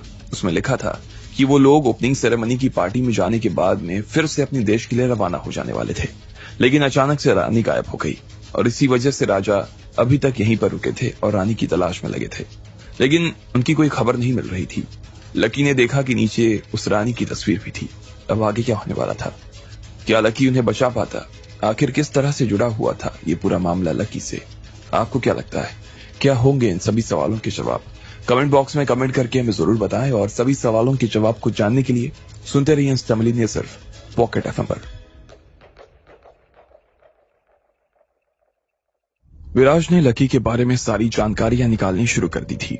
वो शहनाज की नजर में लकी को पूरी तरीके से बदनाम कर देना चाहता था और इसलिए उसने भीम के जरिए उसे पिटवाने के लिए 2 लोगों को बुला लिया। इधर लकी जब अपनी प्रैक्टिस कर रहा था तो विराज और शहनाज भीम और बाकी लोगों के साथ होटल में आ गए। विराज ने लकी को कमरे से बाहर बुलाकर उसे बदनाम करना शुरू कर दिया, लेकिन जब लकी उन सब इल्जामों के बारे में मना करने लगा तो विराज ने भीम को जीजी विशा को लाने के लिए ऊपर भेज दिया। भीम भी जानता था कि विराज लकी से नफरत करता था, इसलिए वो खुद भी लकी से ठीक तरीके से बात नहीं कर रहा था। उसने अपने साथ लकी को आने से मना कर दिया और खुद लिफ्ट में दाखिल हो गया। लकी को इस बात पर गुस्सा आ गया। वो आदमी अपनी हदें पार कर रहा था। विराज तो उससे बदतमीजी कर ही रहा था, लेकिन अब तो भीम भी शुरू हो गया। जैसे ही लिफ्ट का दरवाजा बंद होने वाला था कि इतने में लकी ने भीम को उसके कंधे से पकड़ लिया। भीम को एक बार के लिए ऐसा लगा जैसे उसे किसी बाज ने पकड़ लिया हो। उसने गुस्से से कहा, साले फटीचर, जिंदा रहना या नहीं रहना। भीम को लकी के ऊपर बहुत गुस्सा आ रहा था। वो पीछे की तरफ घूमा और फिर लकी को नीचे गिराने के लिए उसे धक्का देने लगा। लेकिन इससे पहले कि वो लकी के ऊपर हाथ उठा पाता, इतने में उसे एहसास हुआ कि उसका खुद भी बैलेंस बिगड़ गया। लकी ने एक पल में उसे कंधे पर उठा लिया। इसके बाद लकी ने उसे नीचे जमीन पर फेंक दिया। एक बार के लिए तो ना तो भीम को और ना ही किसी को इस चीज पर विश्वास हो पा रहा था, लेकिन बाद में जब भीम की हड्डियां टूटने की आवाज आई तब उन्हें मालूम आया कि लकी ने सच में उन्हें फेंक दिया था। भीम एक बार का जो जमीन पर गिरा तो फिर खड़ा होने का नाम ही नहीं ले रहा था। विराज ने अपने दोनों आदमियों को भेजा और उसे खड़ा करवाया। वो लोग तुरंत अस्पताल में ले गए उसे। इधर विराज को भी लकी का ऐसा खतरनाक रूप देखकर बड़ा झटका लगा। लकी सच में बहुत बढ़िया लड़का था। वैसे भीम भी अपने साथ में जिन लोगों को लेकर आया था वो भी कम नहीं थे। वो खुद भी लकी को बहुत आराम से हरा सकते थे। उनके लिए लकी को निपटाना सिर्फ एक दाव का ही काम था। विराज ने लकी की आंखों में देखा और गुस्से में कहा, साले, एक तो तू यहाँ इस तरह के गंदे काम कर रहा है, हरकत कर रहा है, और उसके बाद मेरे ही आदमी के ऊपर हाथ उठाने की हिम्मत कर रहा है। मैं तुझे बताता हूँ कि विराज क्या चीज है। साले, पहले तो तू मेरे हाथ से मार खाएगा और फिर थाने में ना पुलिस से लात खाएगा। एंड्रयू, मैथ्यू, मारो साले को, विराज ने जोर से चिल्लाते हुए कहा। इसके बाद एंड्रयू, जो कि विराज के पास ही खड़ा था, वो आगे आया और धीरे धीरे लकी की दिशा में बढ़ने लगा। वहां पर पहले से ही बहुत सारे लोग जमा हो गए थे और उनमें से अब एंड्रयू बाहर निकल कर आया तो वो अलग ही नजर आ रहा था। उसके हाथ पैर बहुत ही कसे हुए थे। लोगों को तो सिर्फ उसके घाव देखकर ही पसीने आने लगे। बाप रे, ये तो बहुत खतरनाक नजर आ रहा है भाई। हाँ यार, इसका हाथ तो तेरी जांघ से भी ज्यादा मोटा है यार। सोचो, अगर इसके हाथ पर इतने घाव हैं तो इस आदमी ने कितनी सारी लड़ाइयां लड़ी होंगी यार। ये तो इस लड़के की हालत खराब कर सकता है। अब हर कोई एंड्रयू के बारे में बात करने लगा। होटल का मालिक, जो खुद एक कोने में खड़ा था, उसने जैसे ही एंड्रयू को देखा तो उसे पहचान गया। उसने बाकी सब लोगों की तरफ देखा और धीरे से बोला, ये बहुत बड़ा आदमी है। ये अंडरग्राउंड ब्लैक बॉक्सिंग का चैंपियन है। पूरे जयपुर में ना इसकी टक्कर का कोई नहीं। हाँ सर, आप सही कह रहे हैं। मैंने खुद भी इस आदमी के ऊपर अभी पिछले महीने ही दाव लगाया था। सामने वाला का तो किक बॉक्सिंग में इंटरनेशनल भी खेला हुआ था, लेकिन इसने उसे सिर्फ 5 मिनट में ही चलता कर दिया। भाई, ये तो लगातार 40 मैचों से जीतता आ रहा है और आगे भी जीतता ही रहेगा। भले ही ये नेशनल इंटरनेशनल नहीं खेला हो, लेकिन आज भी इसके नाम का सिक्का पूरे बॉक्सिंग बाजार में चलता है। ये सब सुनने के बाद अब लकी भी उसकी तरफ देख रहा था, लेकिन उसे किसी तरह की चिंता नहीं थी। जीजी विशा के साथ ट्रेनिंग करने के बाद ही उसे यह समझ आ गया कि अपने शरीर और अपने दिमाग को ऐसे हालत में कैसे ठंडा किया जाए। उसकी आंखें अब भी काफी ठीक नजर आ रही थी। जैसे ही एंड्रयू के चलने और हाथ हिलाने के तरीके को देखा तो एक बार के लिए उसे ऐसा लगा जैसे वो एक बार में ही उसकी जान निकाल सकता था। यह आदमी तो बहुत ही मजबूत है यार। इधर एंड्रयू लकी के पास आकर खड़ा हो गया। उसने लकी को ऊपर से नीचे तक देखा और फिर हंसते हुए कहा, चल बच्चे, अपने कान पकड़ और विराज बना के सामने और मेरे सामने 50 बार उठक बैठक लगाना शुरू कर। मैं तेरे ऊपर हाथ नहीं उठाना चाहता, वरना तू बेकार में यहीं पिस जाएगा, मारा जाएगा, समझाना। लकी ने उसके मुंह से जैसे ही ये बात सुनी तो उसे भी गुस्सा आ गया। वैसे कैसे शहनाज के सामने इस तरह की कोई चीज कर सकता था, इसलिए उसने भी विराज की तरफ देखा और कहा, सुन भाई, तेरा भी जो भी नाम है ना, लेकिन तू पहले मेरे सामने 50 उठक बैठक लगा, वरना मैं तेरा भी हाल ना उस आदमी जैसा कर दूंगा जिसे अभी तुम हॉस्पिटल पहुंचा कर आए हो, समझे। ये सुनते ही एंड्रयू का पारा तो गर्म हो गया और उसने कहा, साले फटीचर, 2 टके के तुझे क्या लगता है तू कोई बहुत बड़ा हीरो है? तुझे क्या अपनी जान प्यारी नहीं है? एक आखिरी बार कह रहा हूं, मान जा वरना बहुत मारूंगा। हॉस्पिटल वाले भी ना इलाज नहीं कर पाएंगे, एंड्रयू ने कहा और फिर विराज की तरफ देखने लगा। इतने में विराज ने उसे देखा और कहा, अरे ये क्या कर रहे हो, सीधा करो ना, इतनी देर क्यों लगा रहे हो, मारो उसे। नहीं। जैसे ही एंड्रयू लकी के ऊपर हाथ उठाने वाला था, इतने में पीछे से शहनाज की आवाज आई, अरे कुछ नहीं होगा, तुम्हें चिंता करने की जरूरत नहीं है।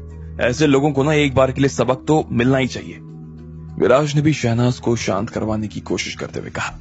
वैसे तो उसका मन कर रहा था कि वो एक बार में ही लकी का सारा काम ही खत्म कर दे, मगर फिर भी शहनाज के कहने की वजह से थोड़ा सा रुक गया। बना, तुम चिंता मत करो, मैं अभी इसे सिर्फ एक हाथ से ना साफ कर दूंगा, एंड्रयू ने कहा और फिर सीधा लकी के ऊपर वार कर दिया। लेकिन जैसे ही उसने उसके ऊपर हाथ उठाया था कि एंड्रयू को ऐसा लगने लगा जैसा उसका डोला फटने को आ गया था।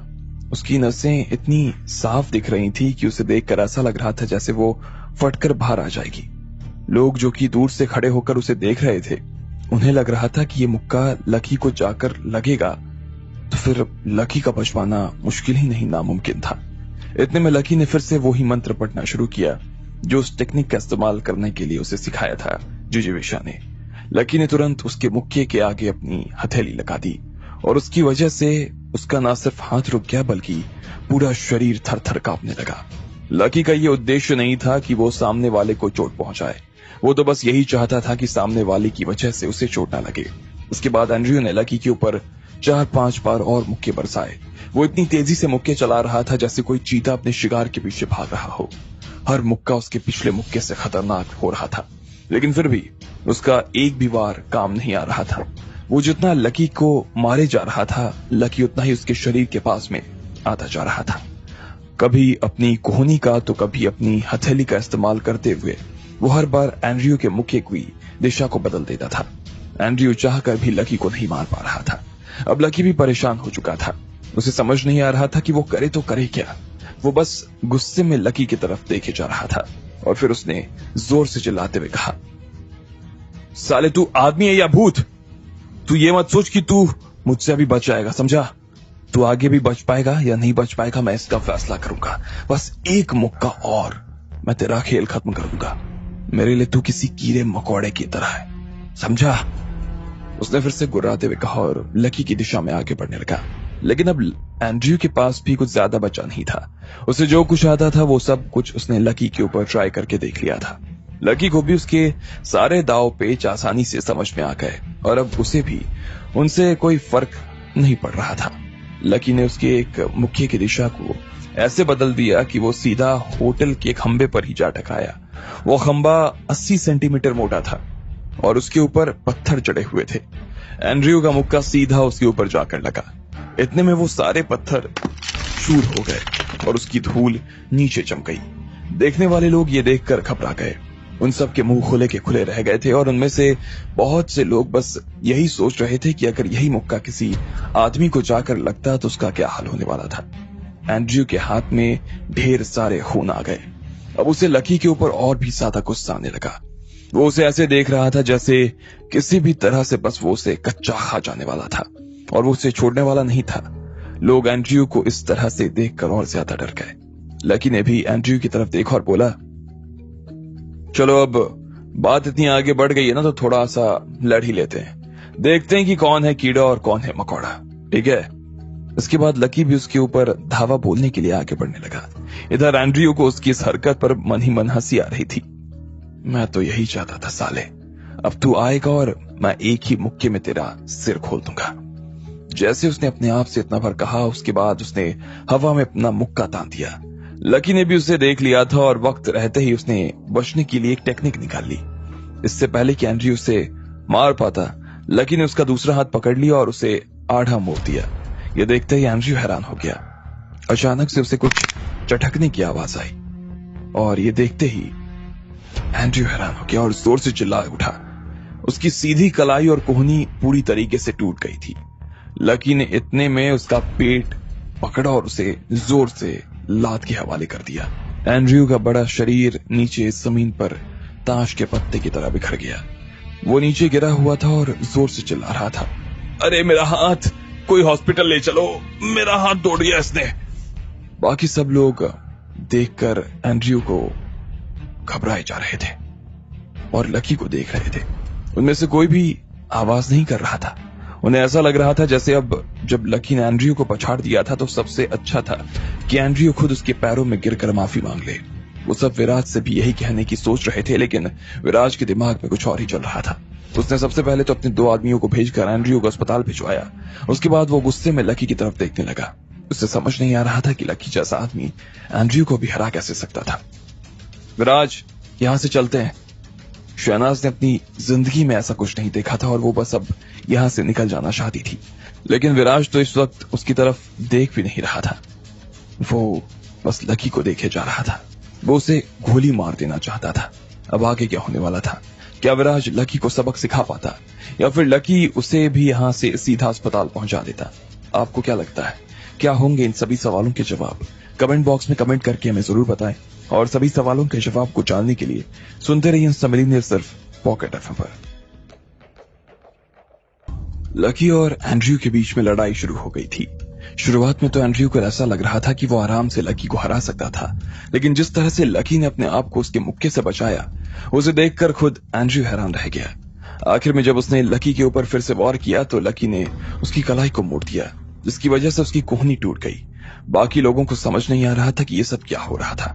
शहनाज तो बहुत ज्यादा घबरा गई और यहां से वो तुरंत निकल जाना चाहती थी, लेकिन विराज इतनी आसानी से लकी को छोड़ने के मूड में नहीं था। उसने धीरे से कहा, 1 मिनट रुको। तुम्हारे साथ में पढ़ने वाला ये लड़का यहां से इस तरह गंदे काम कर रहा है, मेरे लोगों को मार रहा है, उनके हाथ पैर तोड़ रहा है, और तुम कह रही हो कि मैं उसे यहां से बिना कुछ किए चुपचाप निकल जाऊं। मेरी जयपुर में कोई इज्जत है या नहीं है? अगर मैं ऐसे ही निकल जाऊंगा तो लोग मेरे बारे में क्या कहेंगे? इस बात का अंदाजा तुम्हें है या नहीं? मैथ्यू, अब तुम्हारी बारी।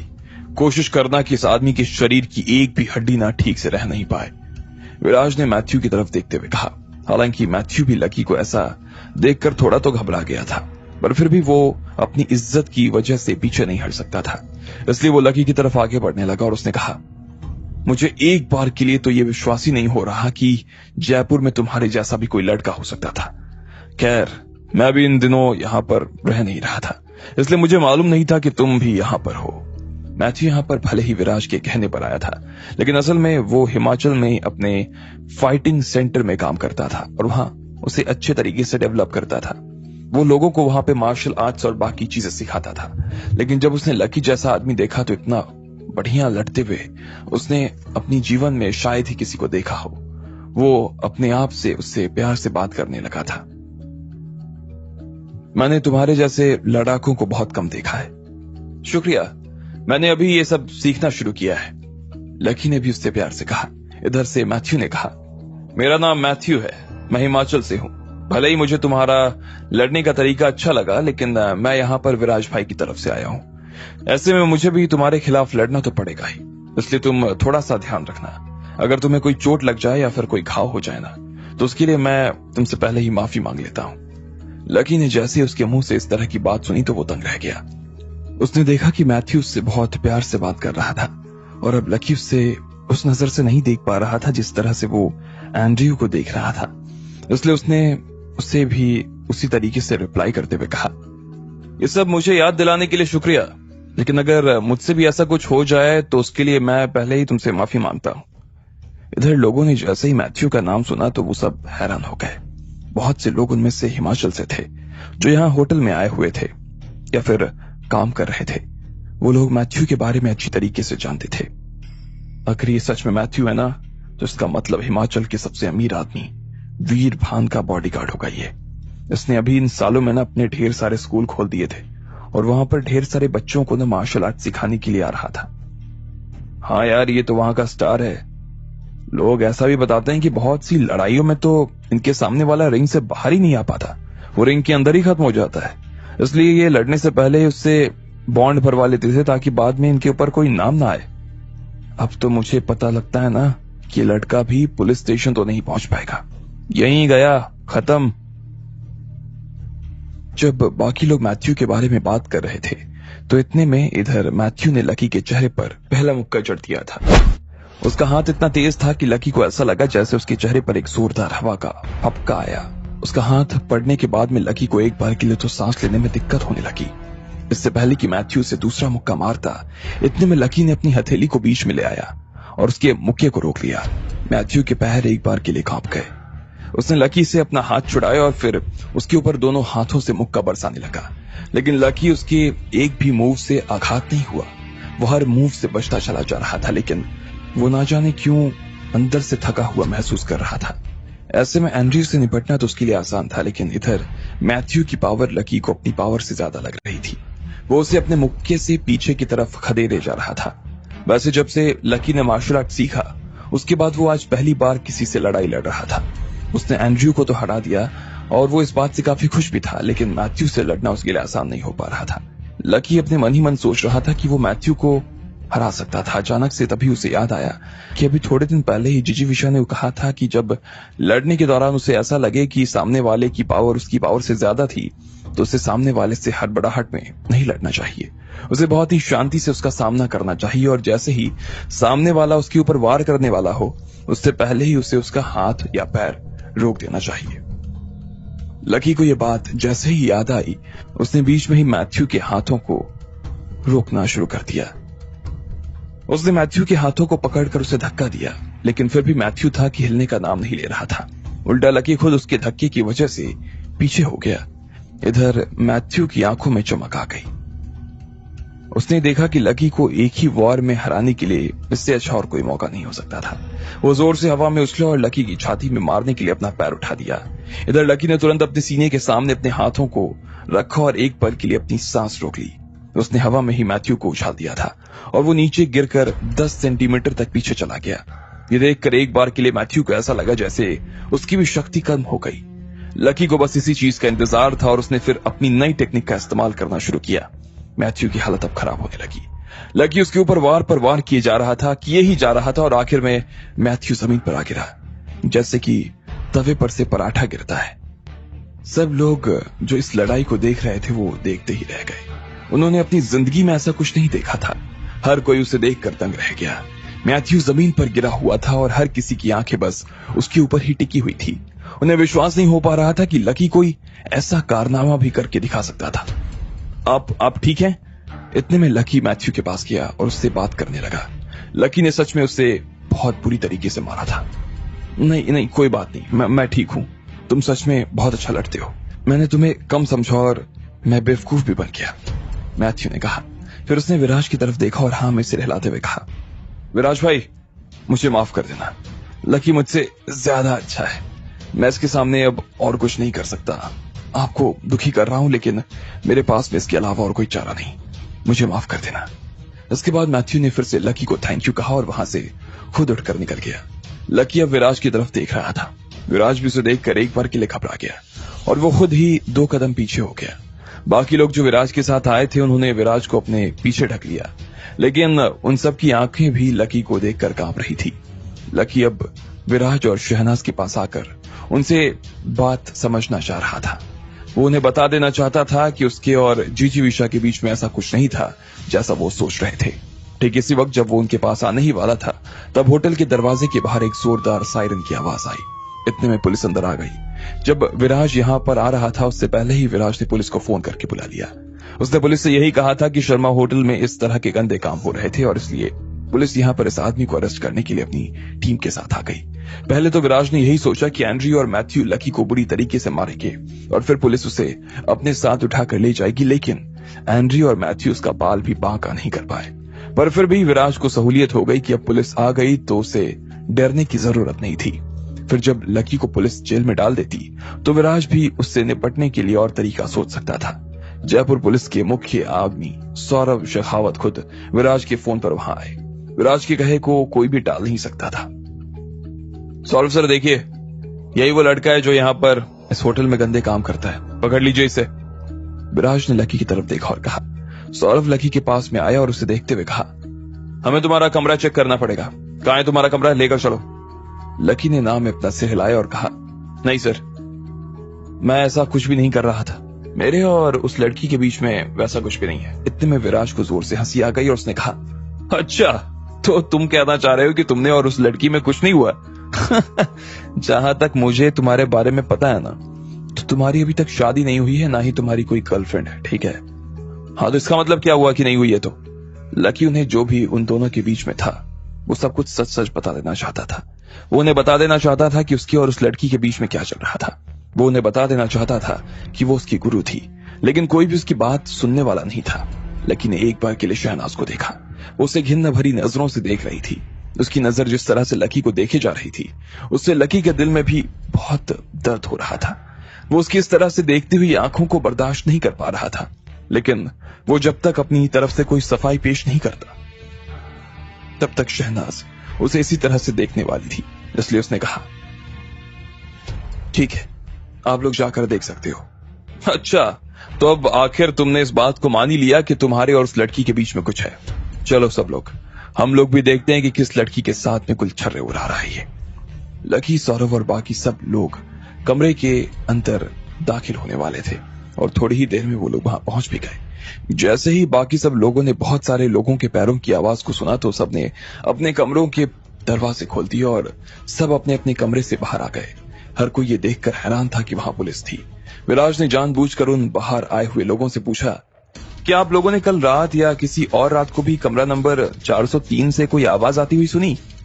हाँ, कभी कभी हमें इस कमरे में से ना पलंग के हिलने की आवाज तो आती थी। मैंने एक आदमी की चिल्लाने की आवाज भी सुनी थी, बहुत जोर से चिल्ला रही थी यार। अरे रात में क्या बॉस, मैंने तो दिन में भी सुना, बहुत जोर जोर की आवाज आती है। अब आगे क्या होने वाला था? क्या लकी इन सब चीजों की वजह से उलझ जाता या पुलिस उसे उठा ले जाती? आपको क्या लगता है, क्या होंगे इन सभी सवालों के जवाब? कमेंट बॉक्स में कमेंट करके हमें जरूर बताएं और सभी सवालों के जवाब को जानने के लिए सुनते रहिए इंस्टा मिलीनियर सिर्फ पॉकेट एफएम पर। लकी ने एंड्रयू को बुरी तरीके से पछाड़ दिया था और अब वो विराज की तरफ देख रहा था। विराज को इस बात पर विश्वास नहीं हो रहा था कि आखिर एंड्रयू इतना जल्दी हार कैसे मान सकता था। इसलिए उसने मैथ्यू को भेजा, लेकिन थोड़ी देर बाद लकी ने उस पर भी वार कर दिया। इसके बाद अब विराज के पास कोई चारा नहीं रह गया। वो कांपे जा रहा था। जैसे ही लकी उसकी दिशा में बढ़ने लगा कि इतने में पीछे से पुलिस के आने की आवाज आई। वो लोग लकी के साथ उसके कमरे की तरफ बढ़ गए। वहां के लोगों ने कहा कि लकी के कमरे में से आवाजें आती रहती थी। ये सुनते ही विराज को हंसी आ गई और उसने लकी की तरफ देखते हुए कहा, क्या है यार, तुम तो काफी जोशीले निकले, या फिर वो लड़की तुम्हें इतनी सजा दे रही है कि कमरे में से दिन रातें आवाज आ रही है? मुझे तो विश्वास नहीं हो रहा कि तुम इतने बड़े हो गए हो और फिर भी उस लड़की के चक्कर में फंस गए। क्या है यार? देखो विराज, जैसा तुम सोच रहे हो वैसा बिल्कुल नहीं है, और अगर तुम्हें मालूम नहीं है कि क्या मामला है तो बेहतर होगा कि तुम अपना मुंह ना बंद रखो। लकी ने गुस्से में कहा। मारे गुस्से के उसका चेहरा लाल हो गया। लकी को पता था कि पलंग की आवाज इसलिए आती क्योंकि वो कमरे में मार्शल आर्ट्स की प्रैक्टिस करते थे। लकी कभी कभी इसलिए चिल्ला भी देता क्योंकि जीजी विशा उससे कुछ डिफिकल्ट करवा देती थी। लेकिन यहाँ लोग इन सब चीजों का गलत मतलब निकाल रहे थे। इधर सौरभ और बाकी लोगों ने जैसे ही ये बात सुनी तो वो लोग सीधा लकी के कमरे में दाखिल होने लगे। इतने में लकी आगे आए और कहा, सर अगर आप परमिट करें तो क्या मैं आपसे पहले अंदर आ जाऊं? विराज ने भी उसकी बात सुनी और बोला, अच्छा तो क्या तुम उस अंदर जाके उस लड़की से बात करना चाहते हो? नहीं सर, इस चीज को नहीं अलाउ मत करना। आप तो सीधा कमरे में घुसो, मैं इसे देख लूंगा, चिंता मत करो। आप एक काम करो, तुम दरवाजा खोलो, हम लोग साथ में ही अंदर दाखिल होंगे, सौरभ ने लकी से कहा। अब इधर लकी के पास दरवाजा खोलने के अलावा कोई चारा नहीं रह गया। उसने अपना कार्ड निकाला और फिर सीधा कमरे का दरवाजा खोल दिया। एक साथ ढेर सारे लोग कमरे के अंदर दाखिल हो गए। जैसे ही वो लोग अंदर घुसे तो उन्होंने देखा कि जीविशा भी पलंग पर बैठी थी। उसने वही बैंगनी रंग का पैजामा पहना था और वो आलती पालती मार कर बैठी हुई थी। उसका सिर हल्का सा नीचे झुका था। कोई भी उसका चेहरा पूरी तरीके से नहीं देख पा रहा था, लेकिन फिर भी हर कोई ये बात कह सकता था कि वो बहुत सुंदर थी। अब भले ही उसे इस चीज की आवाज आ गई कि कमरे में एक साथ बहुत सारे लोग आ गए थे, लेकिन मन ही मन उसे ये चीज पता थी कि उनमें लकी की सासू मां नहीं थी जो कि उसकी जान की प्यासी बनी हुई थी। इसलिए उसने आंखें नहीं खोली और उसने अपना काम रोका नहीं। वो जो कर रही थी उसे करने में लगी रही और बाकी सब लोग उसे देखे जा रहे थे। उसने थोड़ी और देर तक अपना काम किया। इधर जैसे ही सौरभ की नजर जीजी विशा पर पड़ी तो वो उसे शक भरी नजरों से देखने लगा। उसे देखते ही उसके दिमाग में कुछ हलचल हुई। विराज फिर से हंसा और लकी की तरफ देखते हुए बोला, क्या बात है भाई, यहाँ तो पूरे मजे चल रहे हैं। अब बोलो, क्या अब भी तुम लोग और कुछ कहना चाहते हो? ये लड़की इस तरह से बिस्तर पर बैठी हुई है, तुम खुद भी अपने पैजामे में बाहर आ गए हो। अब किसी को मेरे हिसाब से तो ये समझने में दिक्कत नहीं होनी चाहिए कि इस पलंग पे क्या हो रहा होगा। विराज ने जैसे इतना भर कहा, इतने में उसके साथ वाले लड़के ने लकी को छेड़ना शुरू कर दिया और कहा, क्या शानदार किस्मत है ना इस लड़के की, पता नहीं कहां से लंगूर के हाथ में अंगूर लग गया। पर इतने दिनों से लगे हुए भी आदमी की ना फिर भी भूख खत्म नहीं हो रही है। ये लड़की कितनी सुंदर है यार, फिर भी ऐसे फटीचर लड़के के साथ क्या कर रही है? हो सकता है ये इसे ना यहाँ पर धोखे से लेकर आया हो। जैसे ही सब लोगों ने अपनी अपनी तरफ से लकी के बारे में उल्टा सीधा बातें करनी शुरू की तो लकी को भी गुस्सा आ गया और जोर से चिल्लाते हुए बोला, इतना बकवास करने की जरूरत नहीं है। मैं कह रहा हूं ना, हम दोनों के बीच में कुछ नहीं हुआ है। हम सिर्फ प्रैक्टिस कर रहे थे, इसके अलावा और कुछ नहीं हुआ है हम लोगों के बीच में। लकी ने शहनाज की आंखों में देखते हुए कहा। शहनाज अभी भी उसे नफरत भरी नजरों से देख रही थी। हाँ हाँ बिल्कुल सही है, प्रैक्टिस करना तो बहुत जरूरी है दोस्त। इस तरह की प्रैक्टिस करना तो बहुत जरूरी है, वरना कल को तुम्हारी शादी हो जाए तो करोगे क्या? विराज ने फिर से उसका मजाक उड़ाते हुए कहा। ये सुनते ही विराज के बाकी लोग भी हंसने लगे। हाँ हाँ, वैसे भी अगर प्रैक्टिस मैडम बाकी लोगों को भी करवाना चाहे तो हम भी जाना चाहेंगे भाई प्रैक्टिस करने। हाँ बना, सही कह रहे हो। एक बार जरा इस आदमी की शक्ल तो देखो, आपको क्या सच में लगता है इसको सच में कुछ आता होगा? ऐसे में तो इसे तो सिखाना भी बहुत जरूरी है ना। हाँ पर ये सब तो भाई इंटरनेट से भी सीख सकता है ना। इसमें सीधा लड़की को कमरे में बुलाकर इतना खर्च करने की क्या जरूरत है भाई? सौरभ सर, आप अभी के अभी इस आदमी को अपने साथ लेकर जाइए। लकी के बारे में सब लोग बहुत ही कुछ बोले जा रहे थे, लेकिन लकी उनमें से किसी की भी बात को अपने दिल पर नहीं ले रहा था, ना ही लेना चाह रहा था। उसे इस वक्त सिर्फ और सिर्फ शहनाज की चिंता हो रही थी। जैसे ही शहनाज ने भी बाकी लोगों के मुंह से इस तरह की बातें सुनी तो उसे एक बार के लिए तो उनकी बात पर विश्वास हो गया। फिर एक बार के लिए लकी को देखा और फिर हंसने लगी। लकी ने सुना कि शहनाज कह रही थी, मुझे तो लगा था कि तुम सच में राधिका से बहुत प्यार करते हो, लेकिन मुझे उम्मीद नहीं थी कि तुम ऐसा कुछ कर सकते हो। शहनाज के मुंह से यह सुनते ही ऐसा लगा लकी को जैसे उसके दिल में किसी ने 4 टुकड़े करके फेंक दिए हो। उसकी आंखों में आंसू आने लगे, लेकिन उसने बड़ी मुश्किल से अपने आप को कंट्रोल किया। लकी एक पल के लिए ठहर गया और बस शहनाज को देखता रहा। उसने फिर जोर से कहा, तुम अभी तो ऐसा कह सकती हो, लेकिन मैं भी एक बात कहना चाहूंगा। मेरी नीयत साफ है, मैं एक बार काम हो जाने दो, उसके बाद दूध का दूध और पानी का पानी साफ कर दूंगा। आज जो तुम मेरे बारे में सोच रही हो ना, उसे बदलने में ज्यादा वक्त नहीं लगेगा। शहनाज ने जैसे ही ये सुना तो अब की बार वो खुद भी दंग रह गई। एक बार के लिए तो उसे ऐसा लगने लगा कि शायद लकी जो कह रहा था वो सच कह रहा था। अब सब उसके बारे में जैसा सोच रहे थे वैसी बात नहीं थी, इसलिए शहनाज ने अपनी नजर नीचे कर ली और वो आंख उठाकर भी लकी की तरफ नहीं देख रही थी। इधर बाकी लोग जो वहां खड़े थे उनकी आंखें अभी भी जीजी विशा के पलंग पर ही टिकी हुई थी। विराज ने शक भरी नजरों से लकी को देखा और फिर पूछा, वैसे ये अभी क्या कह रही है? कर क्या रही है ये? किसी चीज की प्रैक्टिस कर रही है क्या? हिल क्यों नहीं रही? बाकी सब लोगों का ध्यान भी अब जाकर उस पर ही चला गया था। उन्होंने देखा कि वो सच में हिल नहीं रही थी। विराज उसके पास आया और उसे हिलाने के लिए अपना हाथ आगे बढ़ा दिया। जैसे ही उसका हाथ वो छूने वाला था कि इतने में जीजी विशा ने अपनी आंखें खोली, विराज का हाथ पकड़ा और उसे जोर से उछाल दिया। विराज हवा में उड़ गया और छत से टकराने के बाद वो नीचे जमीन पर गिर गया। इधर जीजी विशा भी अब अपनी जगह से खड़ी हुई और उसने खूंटी पर टंगे हुए अपने कपड़े उतार लिए।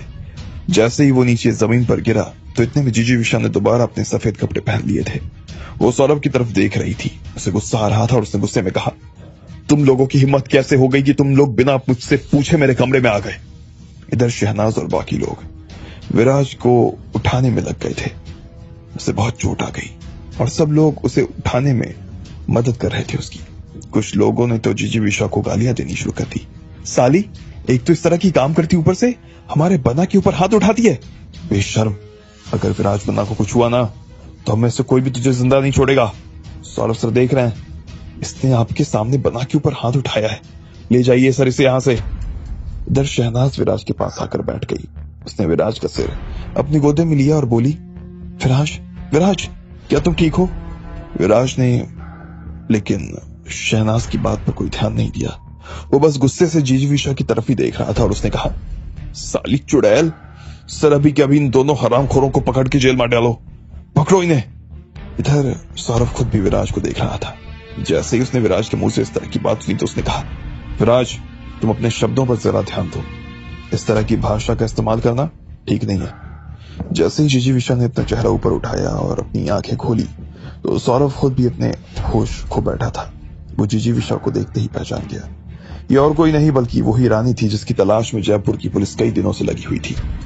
अभी थोड़े ही दिन पहले सौरभ के पास में भी यह आदेश आया था कि रानी जयपुर से ही गायब हुई थी और जयपुर पुलिस के सिर पर यह जिम्मेदारी थी कि उन्हें कैसे भी करके उन्हें वापस लेकर आना था।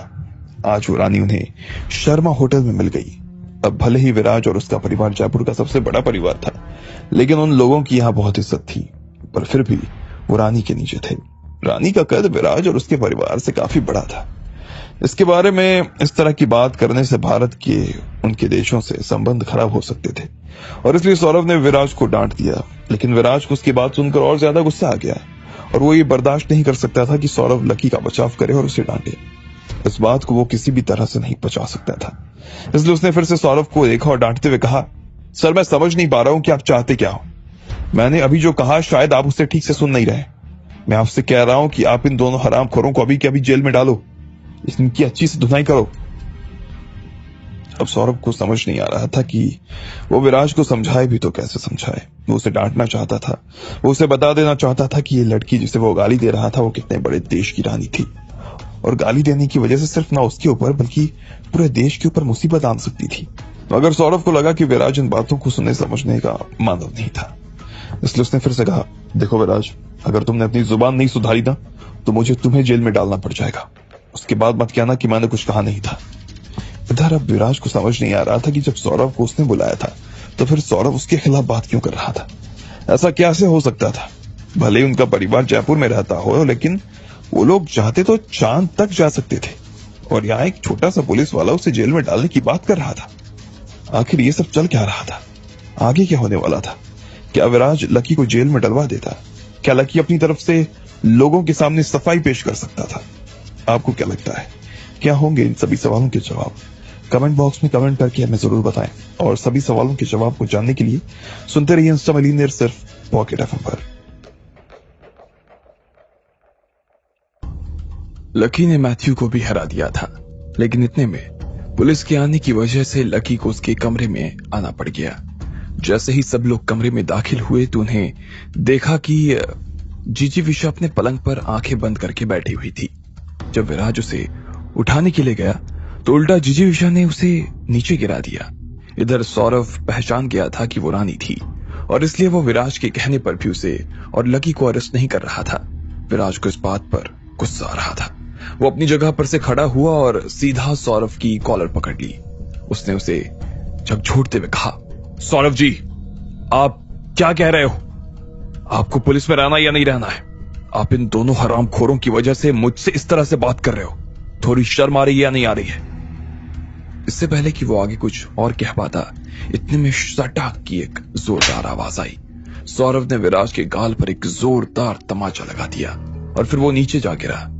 मैंने तुम्हें एक बार समझा दिया ना, तुम्हें मेरी बात समझ नहीं आ रही क्या? इसके बाद सौरभ ने जीजी विशा की तरफ देखा और बोला, नमस्ते रानी साहिबा, मेरा नाम सौरभ है और मैं यहाँ जयपुर पुलिस का हेड हूँ। राजा जी आपके लिए काफी दिनों से परेशान हो रहे हैं। वो आपको कब से ढूंढने की कोशिश कर रहे हैं, लेकिन आप हैं कि मिलने का नाम नहीं ले रही। पूरी फोर्स हमारी आपको ढूंढने में लगी हुई है। अब आप मिल ही गई हैं तो मेरी आपसे ये रिक्वेस्ट है, निवेदन है कि आप प्लीज हमारे साथ वापस चलिए। जैसे ही लोगों ने सुना कि सौरभ उन्हें रानी साहिबा कहकर बुला रहा था तो लोगों के तो होश उड़ गए। उन्हें अब समझ आया था कि वो ही रानी साहिबा थी जो गायब हो गई थी। पूरे जयपुर की पुलिस जिनकी तलाश में लगी थी, इनमें से कोई अब आगे कुछ कह पाता। तभी सौरभ ने अपनी तरफ से कहा, मुझे विराज ने यहां बुलाया था। वो आपके बारे में कुछ कह रहा था, लेकिन मैंने उसकी बातों पर ध्यान नहीं दिया रानी साहिबा। नहीं, मुझे तो हंसी आ रही थी। क्या कहा? तुम हंस नहीं रहे थे? लेकिन जब ये सब लोग मेरे और लकी के बारे में ऐसी वैसी बात कर रहे थे, जब ये लोग मेरे और लकी के ऊपर हंस रहे थे, हमें गालियां दे रहे थे, तब तुम क्या कर रहे थे? मैंने अपनी जिंदगी में ना तुमसे ज्यादा बेकार लोग आज तक नहीं देखा। तुम्हें मालूम भी है मैंने लकी को यहाँ क्यों बुलाया था? ये मेरे लिए सर्विस का काम करता है, पानी पिलाता है, चाय पिलाता है और बदले में मैं इसे मार्शल आर्ट सिखाती हूँ। वो देखो, उसका बिस्तर, उसके कपड़े वहां सोफे पर रखे हैं, वहां पर सोता है लकी। जैसे ही जीजी विशा ने तबर कहा, उसके बाद सब लोगों की नजर सोफे पर जा टिकी। सब लोगों ने देखा कि वहां पर सच में एक रजाई पड़ी थी। अब जैसे ही विराज को जीजी विशा की पहचान के बारे में पता चला तो वो भी शांत हो गया। अब वो किसी भी हाल में उसे गाली नहीं दे सकता था, इसलिए उसने खिसियाकर मुस्कुराते हुए कहा, रानी साहिबा, हाँ, मुझे माफ कर देना, गलती हो गई मुझसे मुझसे गलती हो गई रानी साहिबा। तुम्हें क्या लगता है इतना बार कहने से मामला खत्म हो जाएगा? पता भी है कि तुमने मुझे अभी जो कहा उसके लिए हमारे देश में क्या सजा दी जाती है। वहां पर अगर कोई इस तरह से शाही परिवार के किसी भी इंसान के बारे में कुछ कहता है ना, या गाली देता है, उसके लिए बहुत खतरनाक हो जाता है। इस बात की उसे सजा दी जाती है। सौरभ जी, आप मुझे एक चाबुक ला कर दीजिए। मैं अभी के अभी इन लोगों को ना सजा देना चाहती हूँ। इन लोगों को कुछ भी नहीं मालूम कि किससे बात कैसे की जाती है। जी रानी साहिबा, सौरभ ने तुरंत हाँ में गर्दन हिलाते हुए कहा और फिर अपने लोगों को बाहर चाबुक लाने के लिए भेज दिया। उसके आदमी भी बिना देर किए वहां से बाहर निकल आए। इधर जैसे ही जिजीविशा के हाथ में चाबुक आई तो उसने वो चाबुक लकी की ओर दी और कहा, लकी, मेरी तरफ से इन लोगों को आज तुम सजा दोगे। इन्हें ऐसा सबक सिखाओ कि आज के बाद ये लोग किसी भी इंसान के बारे में ऐसा कुछ बोलने से पहले 10 बार सोचें। फिर उसने विराज और बाकी लोगों के सामने देखा और कहा, इस आदमी को तो चौराहे के खंबे पर उल्टा लटका देना चाहिए, पर कोई बात नहीं। लकी, इसके कपड़े उतारो और इससे भी चाबुक लगाना शुरू करो। अरे नहीं रानी साहिबा, आप ये क्या कह रही हैं? मैं तो जयपुर के राजघराने का राजकुमार हूँ। मेरे यहाँ से बहुत सारे लोग आपसे मिलने के लिए आए थे। हमने ही आपको लाने के लिए गाड़ियां भेजी। जो गार्ड आपकी सेवा में खड़े थे वो भी हमारे ही गार्ड थे। ऐसे में आप... विराज इतना भर कहने के बाद उसके सामने हाथ जोड़कर खड़ा हो गया। वो इससे आगे और कुछ नहीं कह पा रहा था। वो बस इतना भर जानता था कि इतने सारे लोगों के सामने वो अपनी फजीहत नहीं करवा पाता। बचपन से लेकर आज तक उसको कभी ऐसी कोई सजा नहीं मिली। अब ऐसे में वो मार कैसे खा सकता था? तुम जयपुर के राजघराने के हो? अच्छा, हाँ मैं जानती हूँ, लेकिन मैं अभी जब वापस जाऊंगी तो अपने पति को बताऊंगी कि तुमने मेरे ऊपर ये इल्जाम लगाया कि मेरा किसी और के साथ नाजायज संबंध है। मैं उन्हें यह भी बताऊंगी कि तुमने मुझे किस किस तरह की गंदी गंदी गालियां दी। अगर ये सब सुनकर उन्हें गुस्सा आया और उन्होंने तुम्हारे साथ कुछ उल्टा सीधा कर दिया तो फिर इस बात के लिए मुझे कुछ मत कहना। जिजीविशा ने मुस्कुराते हुए कहा। उसे समझ आ गया था कि विराज अब उसके जंगल में आ गया था और सच में ये सुनते ही विराज की हालत खराब हो गई। अगर राजा को इस बात का पता चला तो सच में वो उसकी हालत खराब कर सकता था। इस वक्त अब उसके पास में जिजीविशा के पैरों में गिर जाने के अलावा और कोई चारा नहीं था। वो उसके पैरों में गिरा और बोला, नहीं रानी साहिबा, मैं कपड़े उतारने के लिए तैयार हूं, मैं मार खाने के लिए भी तैयार हूं। आपको मेरे साथ जो करना है वो कर सकती है। हाँ रानी साहिबा, आप जो बोलोगी हम करने के लिए तैयार हैं। बाकी लोगों ने भी तुरंत उसके पैरों में गिरकर कहा। इतने में विराज और बाकी सब लोगों ने अपने कपड़े उतार दिए। जिजीविशा ने लकी की तरफ देखा और कहा, लकी, इनमें से हर एक को 10 कोड़े लगाओ और इस विराज को तो जिसे राजकुमार होने का अकड़ है ना बहुत, इसे तो 15-20 कोड़े लगाना। अगर हर एक कोड़े के साथ में खून बाहर नहीं निकला ना तो फिर उस कोड़े को नहीं गिना जाएगा। जी, लकी ने कहा और फिर विराज और बाकी लोगों की दिशा में आगे बढ़ गया। उसने देखा कि शहनाज विराज के ही पीछे खड़ी थी। उसने देखा कि उसकी आंखों में विराज के लिए कुछ दिखाई दे रहा था। ऐसा लग रहा था कि इस बात से वो परेशान हो गई कि विराज को कोड़े पड़ने वाले थे। लकी ये देखकर हैरान हो गया। उसने सोचा, कहीं ऐसा तो नहीं कि इन दोनों के बीच कुछ चल रहा है, इसलिए इसे इस चीज का दर्द हो रहा है। उसने एक बार के लिए शहनाज को देखा और कहा, शहनाज, प्लीज तुम मेरे रास्ते से हट जाओ, वरना गलती से ये चाबुक तुम्हें लग जाएगा। लेकिन शहनाज उसकी बात सुनकर भी नहीं हटी। उसने बस अपने होठों को थोड़ा सा भींच लिया और वो विराज की तरफ देख रही थी। उसकी आंखों में लकी के लिए पनपी नफरत साफ नजर आ रही थी।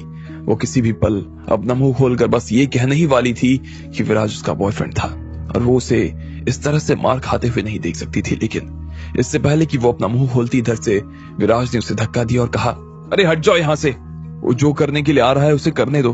अगर रानी साहिबा नाराज हो गई तो हम सब लोगों की हालत खराब हो जाएगी। इस वक्त विराज बस किसी भी तरह से जिजीविशा के गुस्से को शांत कर देना चाहता था। किसी भी तरह की दुश्मनी मोल नहीं ले सकता था। अगर इस बीच में शहनाज भी आ जाती तो वो भी उसे डांटने से बाज नहीं आता। वो उसे भी अपने रास्ते से हटा देना चाहता था। विराज के धक्का देने की वजह से शहनाज एक तरफ जाकर गिरने ही वाली थी कि लकी ने उसे तुरंत बचा लिया। लकी ने तो उसे बचाया था, लेकिन वो थी कि लकी के हाथ को सहन भी नहीं कर पा रही थी। उसने तुरंत उसका हाथ हटा दिया। लकी जानता था कि वो दिल ही दिल अभी भी उससे नफरत कर रही थी, लेकिन फिर भी उसने उसकी तरफ देखते हुए कहा, तुम ठीक तो हो? शहनाज ने जवाब में लकी की तरफ देखा तक नहीं। आखिर में इस बात से लकी को भी थोड़ा गुस्सा आ गया और उसने विराज और बाकी लोगों को चाबुक लगाना शुरू कर दिया। बहुत से लोगों की दर्द के मारे हाथ खराब हो गई और बहुत से के शरीर से तो खून निकलने शुरू हो गए। उनकी चमड़ी पूरी तरीके से छिल गई। दर्द तो विराज को भी बहुत हो रहा था, लेकिन वो चाहकर भी अपना दर्द दिखा नहीं सकता था। वो बस चुपचाप जिजीविशा की तरफ देखे जा रहा था और मुस्कुरा रहा था। मैंने आपके बारे में जो कुछ कहा उसके बारे में आप मेरे साथ में जो करो, जितना करो वो कम है। आप चाहो तो जो भी करो रानी साहिबा, लेकिन आप बस इस बात की वो दिल में मत रखना। बाकी तो आप जैसा बोलोगी मैं वैसा करने के लिए तैयार हूं। जिजीविशा ने उसकी बात को ध्यान से नहीं सुना। वो बस सौरभ की तरफ घूमी और उसने देखते हुए कहा, सौरभ जी, मैं आपसे कुछ बात करना चाहती हूँ। आपने मुझे ढूंढ तो लिया, लेकिन आप अपने मन में ये मानकर चलिए कि आपने मुझे नहीं ढूंढा है। बदले में मैं आपसे वादा करती हूँ कि जैसे ही मेरा थोड़ा बचा हुआ काम खत्म हो जाएगा, उसके बाद मैं खुद अपने पति के पास वापस आ जाऊंगी, ठीक है? सौरभ ने उसकी बात सुनी तो एक बार के लिए सख्ते में आ गया। फिर उसने तुरंत खिसियाकर मुस्कुराते हुए कहा, रानी साहिबा, मैं इस बात के लिए कैसे हाँ कर सकता हूँ? आप खुद जरा इस बात को सोचकर देखिए ना। राजा जी आपकी सुरक्षा के लिए चिंता में है, परेशान है। बहुत सी बार उन्होंने हमारे मुख्यमंत्री, प्रधानमंत्री को इस चीज के लिए आगाह कर दिया। हर दिन पुलिस की कार्रवाई की सारी खबर खुद लेते हैं। कभी कभी तो मुझे भी मिलने के लिए बुलाते हैं। अगर इस दौरान उनका भी सब्र जवाब दे गया तो ये देश के बाहर आ जाएगी बात और हम दोनों देशों के रिश्ते खराब हो जाएंगे।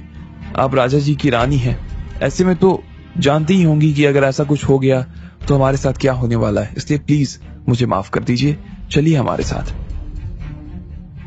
जिजीविशा ने उसकी पूरी बात सुनी और फिर एक सूखी मुस्कान के साथ कहा, मैं आपको परेशान कर रही हूं, इसके लिए मैं सच में आपसे माफी चाहूंगी। मैं वापस आपके साथ आने के लिए तैयार हूं। लकी, चलो तुम भी मेरे साथ आ रहे हो। जिजीविशा ने लकी की तरफ देखते हुए कहा। लकी ना में जवाब दे पाया और ना ही हाँ में। वो बस जिजीविशा के साथ चलते हुए बाहर आ गया। उसने और एक बार पलटकर शहनाज को देखा और पाया कि उसकी आंखें सिर्फ और सिर्फ विराज के बदन पर टिकी हुई थी।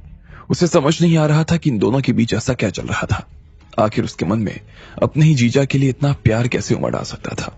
हालांकि लकी यही जानता था कि उसकी शादी तो शिरीन से होने वाली थी। ऐसे में शहनाज और उसके बीच तो कुछ नहीं हो सकता था। उसे लग रहा था कि शायद ज्यादा चोट लगने की वजह से वो इस तरह से विराज को देख रही थी। यही सब सोचते हुए लकी जिजीविशा और बाकी लोगों के साथ उस कमरे के बाहर आ गया। वो सब अब जयपुर में नदी के पास बने एक गेस्ट हाउस पर आ गए थे। अब आगे क्या होने वाला था? क्या जिजीविशा अपना काम पूरा कर पाती? और लकी को जब पता चलता कि शहनाज और विराज की शादी होने वाली थी तो फिर क्या होने वाला था?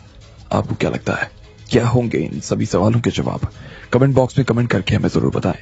और सभी सवालों के जवाब को जानने के लिए सुनते रहिए इंस्टा मिलीनियर सिर्फ पॉकेट एफएम पर। जिजीविशा के कमरे में जब सब लोग अंदर आ गए तो विराज बार बार सौरभ से ये कह रहा था कि वो लकी और जिजीविशा को गिरफ्तार कर ले, लेकिन उसने उल्टा विराज को थप्पड़ लगा दिया। बाद में जैसे ही विराज को ये पता चला कि वो रानी साहिबा थी तो विराज उनके पैरों में गिर गया। लेकिन जिजीविशा भी उसे इतनी आसानी से तो छोड़ने वाली नहीं थी। उसने लकी के हाथ में चाबुक पकड़ा दिया और सबको कोड़े लगाने के लिए कह दिया। इसके बाद जिजीविशा और लकी वहां से निकल गए। लेकिन जिस तरह से शहनाज विराज को देख रही थी, ये देखकर लकी को अजीब सा महसूस होने लगा। इधर गेस्ट हाउस में आने के बाद में जिजीविशा के पति और राजा जी गेस्ट हाउस के दरवाजे पर काफी देर से इंतजार कर रहे थे। जैसे ही उन्होंने देखा कि पुलिस की गाड़ी में से उनकी बीवी बाहर आ रही थी तो वो उनकी तरफ भागे और अपनी भाषा में उनसे बोले, रानी साहिबा, आप कहां चली गई थी? आपको पता भी है कि मैं आपको कितना याद कर रहा था। वो उससे और भी बहुत कुछ कह रहे थे, लेकिन बाकी लोगों को कुछ समझ नहीं आ रहा था। और जिस तरह राजा उनकी आंखों में देख रहे थे, उससे लोगों को समझ आ रहा था कि वो दोनों एक दूसरे से कितना प्यार करते थे। वो उन्हें ऐसे देख रहे थे जैसे कोई भक्त किसी देवी को देख रहा हो। जब वो एक दूसरे से बात कर रहे थे तो उस राजा के देश से आए हुए लोग लकी की जांच पड़ताल कर रहे थे। लकी अपने आप में कुछ सोचे जा रहा था। राजा तो रानी को ऐसे देख रहा है जैसे उनकी पूरी दुनिया ही इनमें बसी है।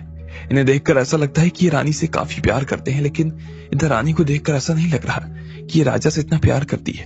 इनकी आंखें तो काफी ठंडी नजर आ रही है। इधर राजा और रानी ने आपस में थोड़ी देर और बात की और उसके बाद में वो लकी को अपने साथ में लेकर गेस्ट हाउस के अंदर आ गई। उन्होंने राजा से कह दिया कि वो राजा के साथ में एक कमरे में नहीं रहना चाहती।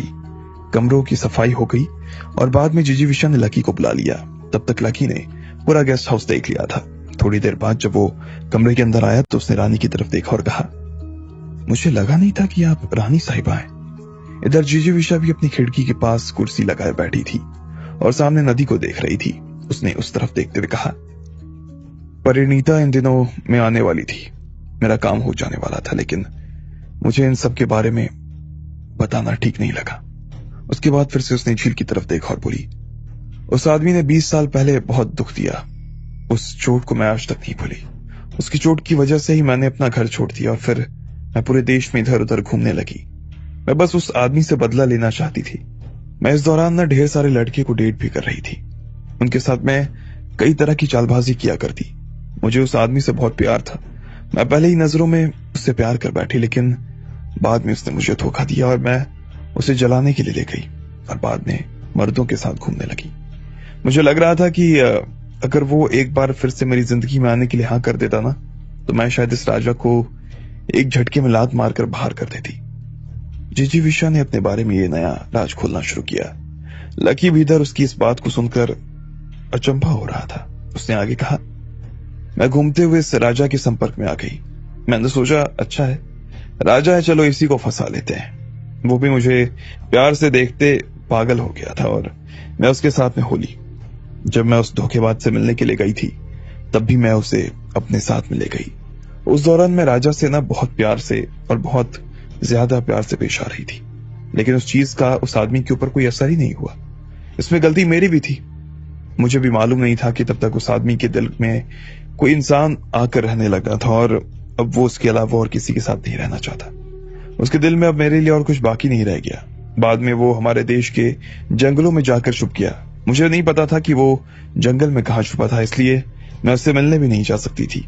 बस उसके बाद में मैंने उस आदमी को आज तक देखा नहीं, ना ही मुझे अब उस आदमी को जलाने के लिए किसी नए आदमी को फंसाने की जरूरत पड़ती है।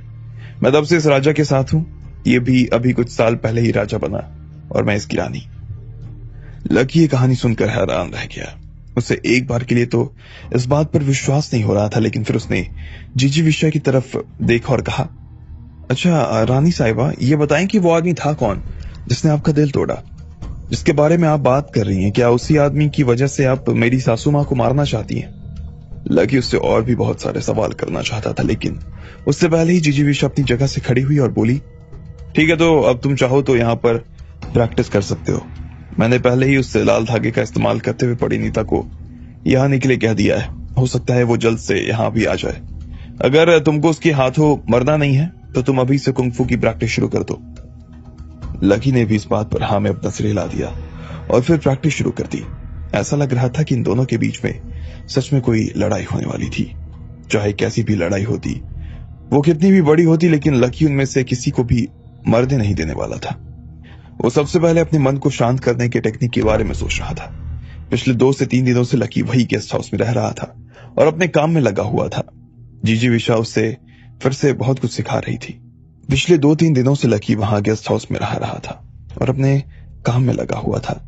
जीजी विशा ने उसे बहुत कुछ सिखा दिया था। वही गेस्ट हाउस के अंदर एक बहुत बड़ा आंगन बना हुआ था। उसमें बैठकर नदी को देखा जा सकता था। लकी ने देखा कि वहां पर राजा अक्सर रानी के साथ आकर टहलने लगते थे। उसे देखकर और उसके हाव भाव देखकर ऐसा लगता कि वो जल्द से जल्द अपने घर जाना चाहते थे, लेकिन फिर ना जाने की उसे देर पर देर हुई जा रही थी। चौथे दिन की सुबह भी लकी और जीजी विशा अपनी प्रैक्टिस कर रहे थे। अचानक से उन दोनों ने किसी की आवाज सुनी, चुड़ैल, साड़ी चुड़ैल, तेरी हिम्मत कैसे हो गई यहाँ पर आने की? लकी उसकी आवाज सुनते ही हैरान हो गया। उसे एक बार के लिए तो ऐसा लगा कि यह आवाज जीजी विशा ने ही निकाली थी। वो अपनी आवाज को बदल भी ले रही थी, लेकिन अभी तो वो वहां पर ही खड़ा था और आवाज दूर से आ रही थी। ऐसे में लकी बीच में रुक गया और उसने पीछे की तरफ देखते हुए कहा, सासू माँ यहाँ पर आ रही है क्या? साली, पिछले बार तुझे जो घाव दिए थे वो भर गए क्या, जो फिर से यहाँ पर नए घाव लेने के लिए आ गई है? भूल गई क्या मैंने पिछले बार क्या किया था तेरे साथ? ठीक इसी वक्त आंगन की दीवार पर एक लाल रंग की छाया उभर आई। वो फिर जीजी विशा की तरफ बढ़ी चली आ रही थी, जैसे कोई तोप का गोला उसके ऊपर दाग दिया गया हो। जीजी विशा ने भी अपनी आंखों को तान लिया और वो बिल्कुल भी लापरवाही नहीं कर रही थी। वो सीधी तन कर उनके सामने खड़ी हो गई। उसने तुरंत उस लाल परछाई की तरफ अपनी हथेली उठा दी और जैसे ही वो उसे पकड़ने की कोशिश कर रही थी, इतने में वो गायब हो गई। वो लाल परछाई दूसरी दिशा में दिखाई देने लगी और फिर नीचे गिर गई। अब जाकर आखिरकार उस इंसान का शरीर सामने आया जो उस लाल परछाई के पीछे था। उसकी आंख सुर्ख लाल और चमक रही थी। इसके अलावा वो काफी सुंदर नजर आ रही थी और उसने 2 चोटी बना रखी थी। वो और कोई नहीं बल्कि लकी की सासू माँ ही थी। जैसे ही लकी ने अपनी सासू माँ को देखा तो वो भी काफी अच्छा महसूस करने लगा। उसे देखकर लग रहा था जैसे वो फिर से दिल्ली आ गया। वो काफी खुश दिखाई दे रहा था और वो मारे खुशी से जोर से चिल्लाया, सासू माँ। सासू माँ भी लकी को देखकर हंसने लगी और उसने कहा, तुम दिल्ली से मुझसे बिना पूछे एक तो भाग आए, ऊपर से बेईमानी करके इस चुड़ैल के सामने खड़े हो, साथ खड़े हो इसके। अगर मैं तुम्हें दिखाऊंगी आज की आखिर सासू माँ के खिलाफ जाने का क्या नतीजा होता है। लकी ये देखकर हैरान रह गया और उसने कहा, सासू माँ, आप मुझे गलत समझ रही हैं। मैंने दिल्ली इसलिए छोड़ा क्योंकि मुझे कुछ जरूरी काम था। और हाँ, और सासू माँ और जीजी विशा जी, मैं आप दोनों से ये बात कह देना चाहता हूं कि आप दोनों के बीच में किसी भी बात को लेकर लड़ाई नहीं होनी चाहिए। मैं आप दोनों से ये प्रार्थना करता हूं, मैं आप दोनों को ऐसा लड़ते हुए नहीं देख सकता। इतने में वहां एक लड़की आई और वो सीधा लकी की सासू माँ के पास आकर बोली, माँ आप चिंता मत करें, हमने चारों तरफ पुलिस को अच्छे से घेर लिया है। पुलिस भी यहां पर नहीं आ सकती। ऐसा जब्ता किया हुआ है, हमने यहाँ के 10 लोगों को भी ढेर कर दिया है। अब आप ऐसे में इन्हें आराम से मार सकती हैं। शाबाश, परिणीता ने उसे देखते हुए कहा। तभी गेट पर से 2 और लोग अंदर की तरफ आने लगे। उन्होंने देखा कि यहाँ पर कुछ बदल गया था और वो तुरंत उसे भागते हुए देखने के लिए आए थे। जैसे ही उन्होंने लकी की सासू माँ को वहां देखा तो वो गुस्से में बोले, कौन हो तुम, और तुम्हारी यहाँ की रानी साहिबा के सामने आकर ऐसे खड़े होने की हिम्मत कैसे हो गई? चुपचाप बाहर निकलो यहां से। उन तीनों लड़कियों में से जो सासू माँ के पास खड़ी थी, उसने बैगनी रंग के कपड़े पहने हुए थी और उस लड़की ने कहा, अच्छा, सासू माँ को बाहर निकालेगा। वैसे तुम दोनों क्या बाथरूम गए हुए थे? क्योंकि जब मैं लोगों को ढेर कर रही थी तब तो तुम नजर नहीं आए। चलो कोई बात नहीं, अब ये काम फिर से कर देती हूँ। उसने इतना भर कहा और फिर उठते हुए उन दोनों के पास आ गई। जोर से दोनों के सिर पे अपना हाथ मारा। वो दोनों एक ही वार में ढेर हो गए और नीचे जमीन पर जा गिरे। लकी ये देखते ही दंग रह गया। लकी इतना तो समझ गया था कि वो तीनों लड़कियां सासू माँ के बारे में इसी तरह की कोई बात सुनने के लिए राजी नहीं थी। जब वो खुद इतनी ताकतवर थी तो सासू माँ क्या होगी, ये सोचकर लकी की तो हालत खराब हुई जा रही थी। जीजी विशा ने मुस्कुराते हुए कहा, परिणीता दीदी, आपको नहीं लगता कि आपने यहाँ आकर गलती कर दी? चलो आप तो यहाँ पर आई सो आई, लेकिन अपने साथ इस तरह की लड़कियां को लेकर क्यों आई? इन्हें यहाँ आकर आखिरकार आप साबित क्या करना चाहती हो? लोगों ने जरा सा आपके बारे में कुछ बोला नहीं और इन्होंने मार डाला। आखिर कब सुधरोगी आप? दरअसल लकी की सासू माँ ने अपना एक संगठन भी बना लिया था जिसमें इस तरह की लड़कियां आती थी। इनमें अभी 3 जवान लड़कियां आई हुई थी। उनका नाम था शीना, रीना और टीना।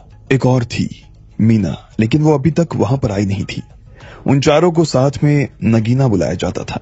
मैं तुझे यहाँ सिर्फ मरते हुए देखने के लिए आई हूँ। वैसे ये आदमी कौन है? उनमें से एक लड़की ने कहा। जैसे ही उसकी बात खत्म हुई इतने में चौथी लड़की वहां दाखिल हो गई। उसका नाम मीना था। उसने एक लड़की को उसके बालों से पकड़ा हुआ था। उसके चेहरे पर ढेर सारे गड्ढे हो रहे थे और वो दिखने में बिल्कुल भी अच्छी नहीं लग रही थी। वो कोई और नहीं बल्कि कुमारी थी। लकी उसे देखकर हैरान रह गया। कुमारी? लकी ने कहा। अब आगे क्या होने वाला था? क्या सच में इन दोनों के बीच में लड़ाई होने वाली थी? आज कौन मारा जाता?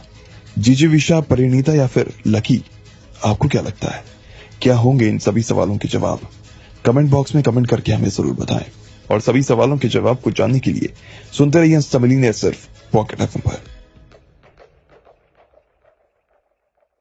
लकी और जीजी विशा ने अपनी प्रैक्टिस करनी शुरू कर दी। वो लोग अक्सर झील के किनारे पर ही प्रैक्टिस किया करते और एक दिन जब वो लोग प्रैक्टिस कर ही रहे थे उस दिन उन्हें लकी की सासू माँ की आवाज आ गई। लकी ने देखा कि वो सिर्फ अकेली नहीं आई बल्कि अपने साथ में 3 और लड़कियों को लेकर आई थी। जीजी विशा और उन लोगों के बीच में बहस होने लगी और इसी बीच वहां पर एक चौथी लड़की आ गई जिसने बहुत ही बदसूरत लड़की को पकड़ा हुआ था। जैसे ही लकी ने उस लड़की को देखा तो उसका दिमाग घूम गया। वो लड़की कुमारी थी। कुमारी? लकी ने हैरानी से कहा। इधर पास में खड़ी जीजी विशा भी उसका नाम सुनकर थोड़ा सा तो हिल गई। सासू माँ ने लकी की तरफ देखा और कहा, मैं गली दिल्ली से यहाँ जयपुर आई थी और मैंने देखा कि ये लड़की चौराहे पर सैंडविच बेच रही थी। मुझे एक बार के लिए लगा कि ये तो वही लड़की है जिसे तुम अपने साथ में लेकर आई थी जब तुम मुझे मारने वाली थी, लेकिन ये तो वो नहीं थी। तुम और वो आपस में बहुत अच्छे दोस्त थे ना। क्या हो अगर मैं यहाँ तुम्हारे सामने ही से मार डालूं तो? इसके बाद उसकी सासू मां ने कुमारी की गर्दन पकड़ ली और उसे हवा में उठा दिया। कुमारी की सांसें फूलने लगी, उसकी आवाज निकलनी बंद हो गई और अब उसे सांस लेने में दिक्कत हो रही थी। अच्छा, आपको क्या लगता है कि इसको मार देने से मेरा दिमाग खराब हो जाएगा? इस तरह की हरकतों से ना मेरे दिमाग पे कोई फर्क नहीं पड़ने वाला। मैं इतनी भी सीधी नहीं हूं जितनी आप समझ रही हो। ये सिर्फ एक नौकरानी है और जिसे मैं अपने साथ लेकर आई थी, लेकिन आपको घायल करने के बाद ये मेरे पास से ही भागी थी। ऐसी लड़की को तुरंत खत्म कर देना चाहिए। जीजी विशा ने मुस्कुराते हुए कहा, साली चुड़ैल, पिछले बार तो तू मेरे हाथ से मरते मरते बह गई, लेकिन इस बार ना तू जिंदा नहीं बचेगी। एक और चुड़ैल ने अपनी सांस भरी और फिर जीजी विशा को मारने के लिए भागने लगी। तुम्हें क्या लगता है मैं भी तुम्हें इस बार छोड़ने वाली हूं? बिल्कुल नहीं। आज अगर मैंने तुम्हारी सांसें नहीं तोड़ दी ना तो मेरा नाम भी जीजी विशा नहीं। इसके बाद तो दोनों एक दूसरे से लड़ने लगे। ना परिणीता को इस चीज से डर लग रहा था और न ही जीजी विशा को। जीजी विशा के पास में बहुत ही बारीक धागे थे जो चाकू जैसे थे और न ही जीजी विशा को इस बात का डर था कि परिणीता के पास ढेर सारे ब्लेड्स थे। लकी ने पलक झपकते ही देखा कि दोनों की एक दूसरे के साथ गुत्थम गुत्थी शुरू हो गई। दीवार पर लाल और सफेद रंग की परछाई पड़ने लगी और एक दूसरे में उलझती हुई नजर आने लगी। वो दोनों एक दूसरे के पास आ रहे थे और दूर जा रहे थे। वो लड़ते जा रहे थे और बहुत अलग अलग तरह की आवाजें आ रही थी। लकी ने गहरी सांस ली और फिर अपना सिर पकड़ लिया। उसने देखा कि ये दोनों ही दुनिया की सबसे बड़ी लड़ाकी थी। उन दोनों को लड़ते हुए देखने में फिल्म देखने से भी ज्यादा रोमांच नजर आ रहा था। लकी ने देखा कि वो दोनों बस लड़े जा रहे थे, थकने का तो नाम ही नहीं ले रहे थे। वो दोनों ही एक दूसरे को पूरी टक्कर दे रहे थे। फिर इतने में लकी का ध्यान तुरंत कुमारी की तरफ गया। वो 4 लड़कियां जो सासू मां के साथ आई थी, वो चारों भी कुमारी को ही देख रही थी। कुमारी उनके हाथ से बचती हुई लकी को नजर नहीं आ रही थी। चारों लड़कियां बस उसे ही देखे जा रही थी। अब सासू मां जीजी विशा से लड़ने के चक्कर में ये बात भूल गई कि कुमारी को वो मारने वाली थी। सालियों, इधर आने की सोच भी मत लेना, टांगे तोड़ दूंगी, कुमारी ने जोर से चिल्लाते हुए कहा। उसकी बात सुनकर रीना ने कहा, साली ये लड़की मुझे लगता है जीजी विशा के साथी वाली है। चलो सबसे पहले इसको निपटाते हैं। अगर हमने इसे खत्म कर दिया तो गुरु मां ना हमसे खुश हो जाएंगी। टीना मीना पकड़ो इसे। जैसे ही वो चारों उसकी तरफ बढ़ने लगी कि इतने में लकी उनके बीच आकर खड़ा हो गया। उसने कुमारी को अपने पीछे छिपा लिया। अबे ओए, तुझे हमारे बीच आने की जरूरत नहीं है, चुपचाप से चला जाए यहां से, मीना ने कहा। लकी तुम जाओ यहां से। कुमारी को भी उसकी चिंता हो रही थी। वो भी नहीं चाहती थी कि लकी उसकी वजह से मुसीबत में आ जाए। अरे देखो बहन, उसको छोड़ो, पहले इसको पकड़ो। ये साला भी तो जीजी विशा के साथ ही है। अगर हम इसको खत्म कर देंगे तो जीजी विशा की आधी ताकत तो ऐसे ही खत्म हो जाएगी। टीना मीना तुम इस लड़की को देखो, मैं इस लड़की से निपटती हूँ। इसके साथ ही उन लड़कियों ने लकी और कुमारी की तरफ भागना शुरू कर दिया। भले ही वो सब लड़कियां उम्र में बहुत कम थी और लकी से बहुत छोटी थी, लेकिन फिर भी वो काफी वक्त से आश्रम में रहती थी और उन सबको लड़ना परिणीता ने ही सिखाया था। ऐसे में वो लकी को बहुत आराम से हरा सकती थी, लेकिन लकी भी इतनी प्रैक्टिस कर चुका था कि वो आराम से उनका वार रोक सके। उसने एक टेक्निक का इस्तेमाल करते हुए उनका सारा अटैक रोक दिया। बाकी लड़कियां अभी तक लकी को सिर्फ एक सीधा सा आदमी समझ रही थी। उन्होंने कभी इस चीज की उम्मीद नहीं की कि लकी उनके अटैक को रोक लेगा। वो तीनों ही अब लकी के पास में आने लगी और उन्होंने उसे पूरी तरीके से घेर लिया। मीना को गुस्सा आया और उसने कहा, तुम कहां से ये सब सीख रहे हो? तुम हमारे जैसे मार्शल आर्ट्स कैसे कर सकते हो? मुझे ये सब जीजी विशा ने सिखाया है। मुझे लगता है कि सासू मां जीजी विशा की भी गुरु है। हो सकता है कि इन दोनों ने एक ही जगह से मार्शल आर्ट सीखी हो, लेकिन इनके अलावा मैं आपसे एक बात करना चाहता हूं। क्या प्लीज इन सब में मेरी दोस्त को शामिल नहीं करेंगी? प्लीज उसे छोड़ दीजिए, उसका इन सब से कोई लेना देना है नहीं, वो मासूम है। लकी उन्हें मनाने की कोशिश कर रहा था, लेकिन मीना तो उसकी बात सुनने वाली नहीं थी। उसने तो अपनी बाकी 2 साथियों को देखा और बोली, चलो इन दोनों से साथ में निपटते हैं। इतने में फिर से तीनों ही लड़कियां लकी के ऊपर हमला करने लगी। वो लकी के ऊपर हमले पर हमला किए जा रही थी। लकी ने भी उनसे बचने के लिए पूरी जान झोंक दी। जिस तरह से वो लकी के ऊपर वार कर रहे थे, उससे लकी समझ चुका था कि उनका अगला वार क्या होने वाला था। लकी उनके वारों को समझ चुका था और फिर अपनी तरफ से उस हिसाब से लड़ने लगा। वो उनके ऊपर जल्दी जल्दी हमला किए जा रहा था। इसी वजह से मीना को लगा कि उसे कुछ अलग करना चाहिए था और उसने लकी का सीधा हाथ पकड़ने की कोशिश की। लकी ने उसका हाथ पकड़ लिया और उससे उसी के गाल पर एक जोरदार तमाचा मार दिया। वो घूमकर पीछे की तरफ गिर गई। इसी तरह से लकी ने बाकी की लड़कियों को भी गिरा दिया। तीनों की तीनों लड़कियां अब नीचे जा गिरी। ये सब देखकर रीना घबरा गई। वो लकी के ऊपर वार करने के लिए आ तो रही थी, लेकिन उससे पहले ही उसे लकी से डर लगने लगा। लेकिन इतने में कुमारी खुद लकी के आगे आ गई और उसने अपने सिर से रीना के ऊपर वार कर दिया। उस झटके से खुद वो नीचे गिर गई। लकी ने कुमारी का हाथ पकड़ लिया और फिर उसे अपने साथ खींचकर दूसरे कोने में ले गया। फिर वो एक कोने में जाकर छुप गया। कुमारी ने खुशी के साथ लकी की तरफ देखा और कहा, अरे लकी महाराज, कहां चले गए थे तुम? कितने दिनों से नजर नहीं आए। और तुम इतना सब कब सीख गए? इतना लड़ना कहां से सीखा? और ये रानी कहां से तुम्हारी जिंदगी में आ गई भाई? लकी ने उसकी तरफ देखा और कहा, अरे ये बहुत कॉम्प्लिकेटेड बात है। मैं अभी तुम्हें ये कहानी नहीं सुना सकता। अगर मैं अभी ये सुनाने लगा ना, दोनों ही मर जाएंगे। मैं बाद में सब कुछ बताऊंगा आराम से कि ये सब कैसे हुआ, मैं यहाँ कैसे आया। वैसे तुम तो उनके साथ में इसी वजह से आई होगी ना कि तुम उसकी भाषा बोल लेती हो। ठीक इसी वक्त जब लकी और वो आपस में बात कर रहे थे, तब पीछे से किसी के पैरों की आवाज आई। वो पैर उन्हीं की दिशा में बढ़े जा रहे थे। इतने में लकी ने देखा कि राजा वहां अपने सिपाहियों के साथ आ गया था। उसने देखा कि वहां पर झील के किनारे दो औरतें लड़ाई कर रही थी। उनमें से एक खुद उसकी बीवी ही थी। ये सब अपनी आंखों के सामने देखकर वो बुरी तरीके से घबरा गया और जिजीविशा को आवाज देकर बुलाने लगा। लेकिन इतने में उसने एक तमाचे की आवाज सुनी और जिजीविशा झील के किनारे नीचे जमीन पर जा गिरी। राजा भागते हुए अपनी रानी के पास चला गया, लेकिन इतने में जिजीविशा ने उसे इशारे से मतलब समझा दिया। जिजीविशा ये कहना चाहती थी कि अगर वो उसके पास आया तो परिणीता उसे मार सकती थी। राजा ने देखा कि परिणीता उसे गुस्से से देख रही थी और उसने अपनी जीभ को बाहर निकाल लिया। राजा एक औरत के हाथों मरना नहीं चाहता था, इसलिए वो जहां खड़ा था वहीं रुक गया और वो बस घबराते हुए इसे देख रहा था। साली, बहुत अच्छा माल फंसाया है तूने भी, लेकिन तुझे मालूम भी है कि तू इस आदमी के लायक नहीं है और इस कार्तिक के तो तू बिल्कुल लायक नहीं है जिसके लिए तूने इसे फंसाया है, परिणीता ने कहा। और फिर जिजीविशा के गाल पर एक तमाचा जड़ दिया। जिजीविशा ने अपना गाल बचाने के लिए अपना हाथ ऊपर उठा लिया। इसके बाद उसने हिस की आवाज निकाली और मुंह से खून की उल्टी करते हुए वो 1 मीटर पीछे चली गई। लकी और कुमारी इतने में जिजीविशा के पास आकर खड़े हो गए। उन्हें उनकी चिंता हो रही थी। कुमारी ने जब जिजीविशा को इस हाल में देखा तो उसकी आंखों से आंसू आ गए। वो रोते हुए अपनी रानी के पास बैठी और बोली, रानी साहिबा, रानी साहिबा। इतने में जिजीविशा ने कुमारी के सिर पे हाथ फेरा और बोली, अरे रो मत मेरी बच्ची, मैं ठीक हूं, तुझे मेरी चिंता करने की जरूरत नहीं, मैं ठीक हूं। इतने में लकी को गुस्सा आ गया। उसने अपनी सासू मां की तरफ देखा और गुस्से में बोला, सासू मां, ये आपसे छोटी है, आपकी बहन जैसी है और फिर भी आप इनके साथ ऐसा कर रही हैं। इतना कौन मारता है? इतने जोर से कौन मारता है? आपके अंदर जरा भी दया नहीं है क्या? ये सुनते ही परिणीता को गुस्सा आ गया और उसने कहा, अच्छा, तुम्हें ये नजर आ रही है और मैं नजर नहीं आ रही? तुम्हें क्या लगता है कि मैं इसको छोड़कर यहां से चली जाऊंगी और ये मुझे छोड़ देगी? ये मसल कर रख देगी मुझे। अब जब इसे ही मेरे ऊपर दया नहीं आई तो मैं उसके ऊपर दया क्यों दिखाऊं? लकी ने ये सिर्फ देखा कि उसकी सासू मां ने जिजीविशा को मारा था, बस उसे दया आ गई। जैसे उसने देखा कि जिजीविशा के मुंह से खून आना शुरू हो गया तो उसे रानी साहिबा पर बहुत दया आई। उसे याद है कि उन दोनों के बीच में जो दुश्मनी थी वो कार्तिक नाम के एक आदमी की वजह से थी, लेकिन लकी को यह मालूम नहीं था कि इन दोनों के बीच की कहानी क्या थी। उसे इस बात का अंदाजा नहीं था कि आखिर इन दोनों के बीच उस लड़के की वजह से ऐसा क्या हो गया जो दोनों एक दूसरे की जान लेने को उतारू हो गए।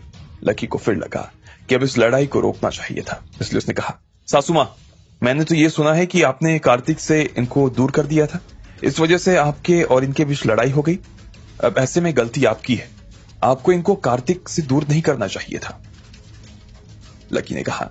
हालांकि उसे भी मालूम नहीं था कि असली कारण था तो क्या था, लेकिन वो इतने कॉन्फिडेंस के साथ बोला ताकि उसकी सासू मां खुद उनके सामने सच उगल दे। अब आगे क्या होने वाला था? क्या सच में उसकी सासू मां उसके सामने सच बोल देती या फिर लकी मुंह की खाकर रह जाता? क्या वो जिजीविशा को बचा पाता? आपको क्या लगता है, क्या होंगे इन सभी सवालों के जवाब? कमेंट बॉक्स में कमेंट करके हमें जरूर बताएं।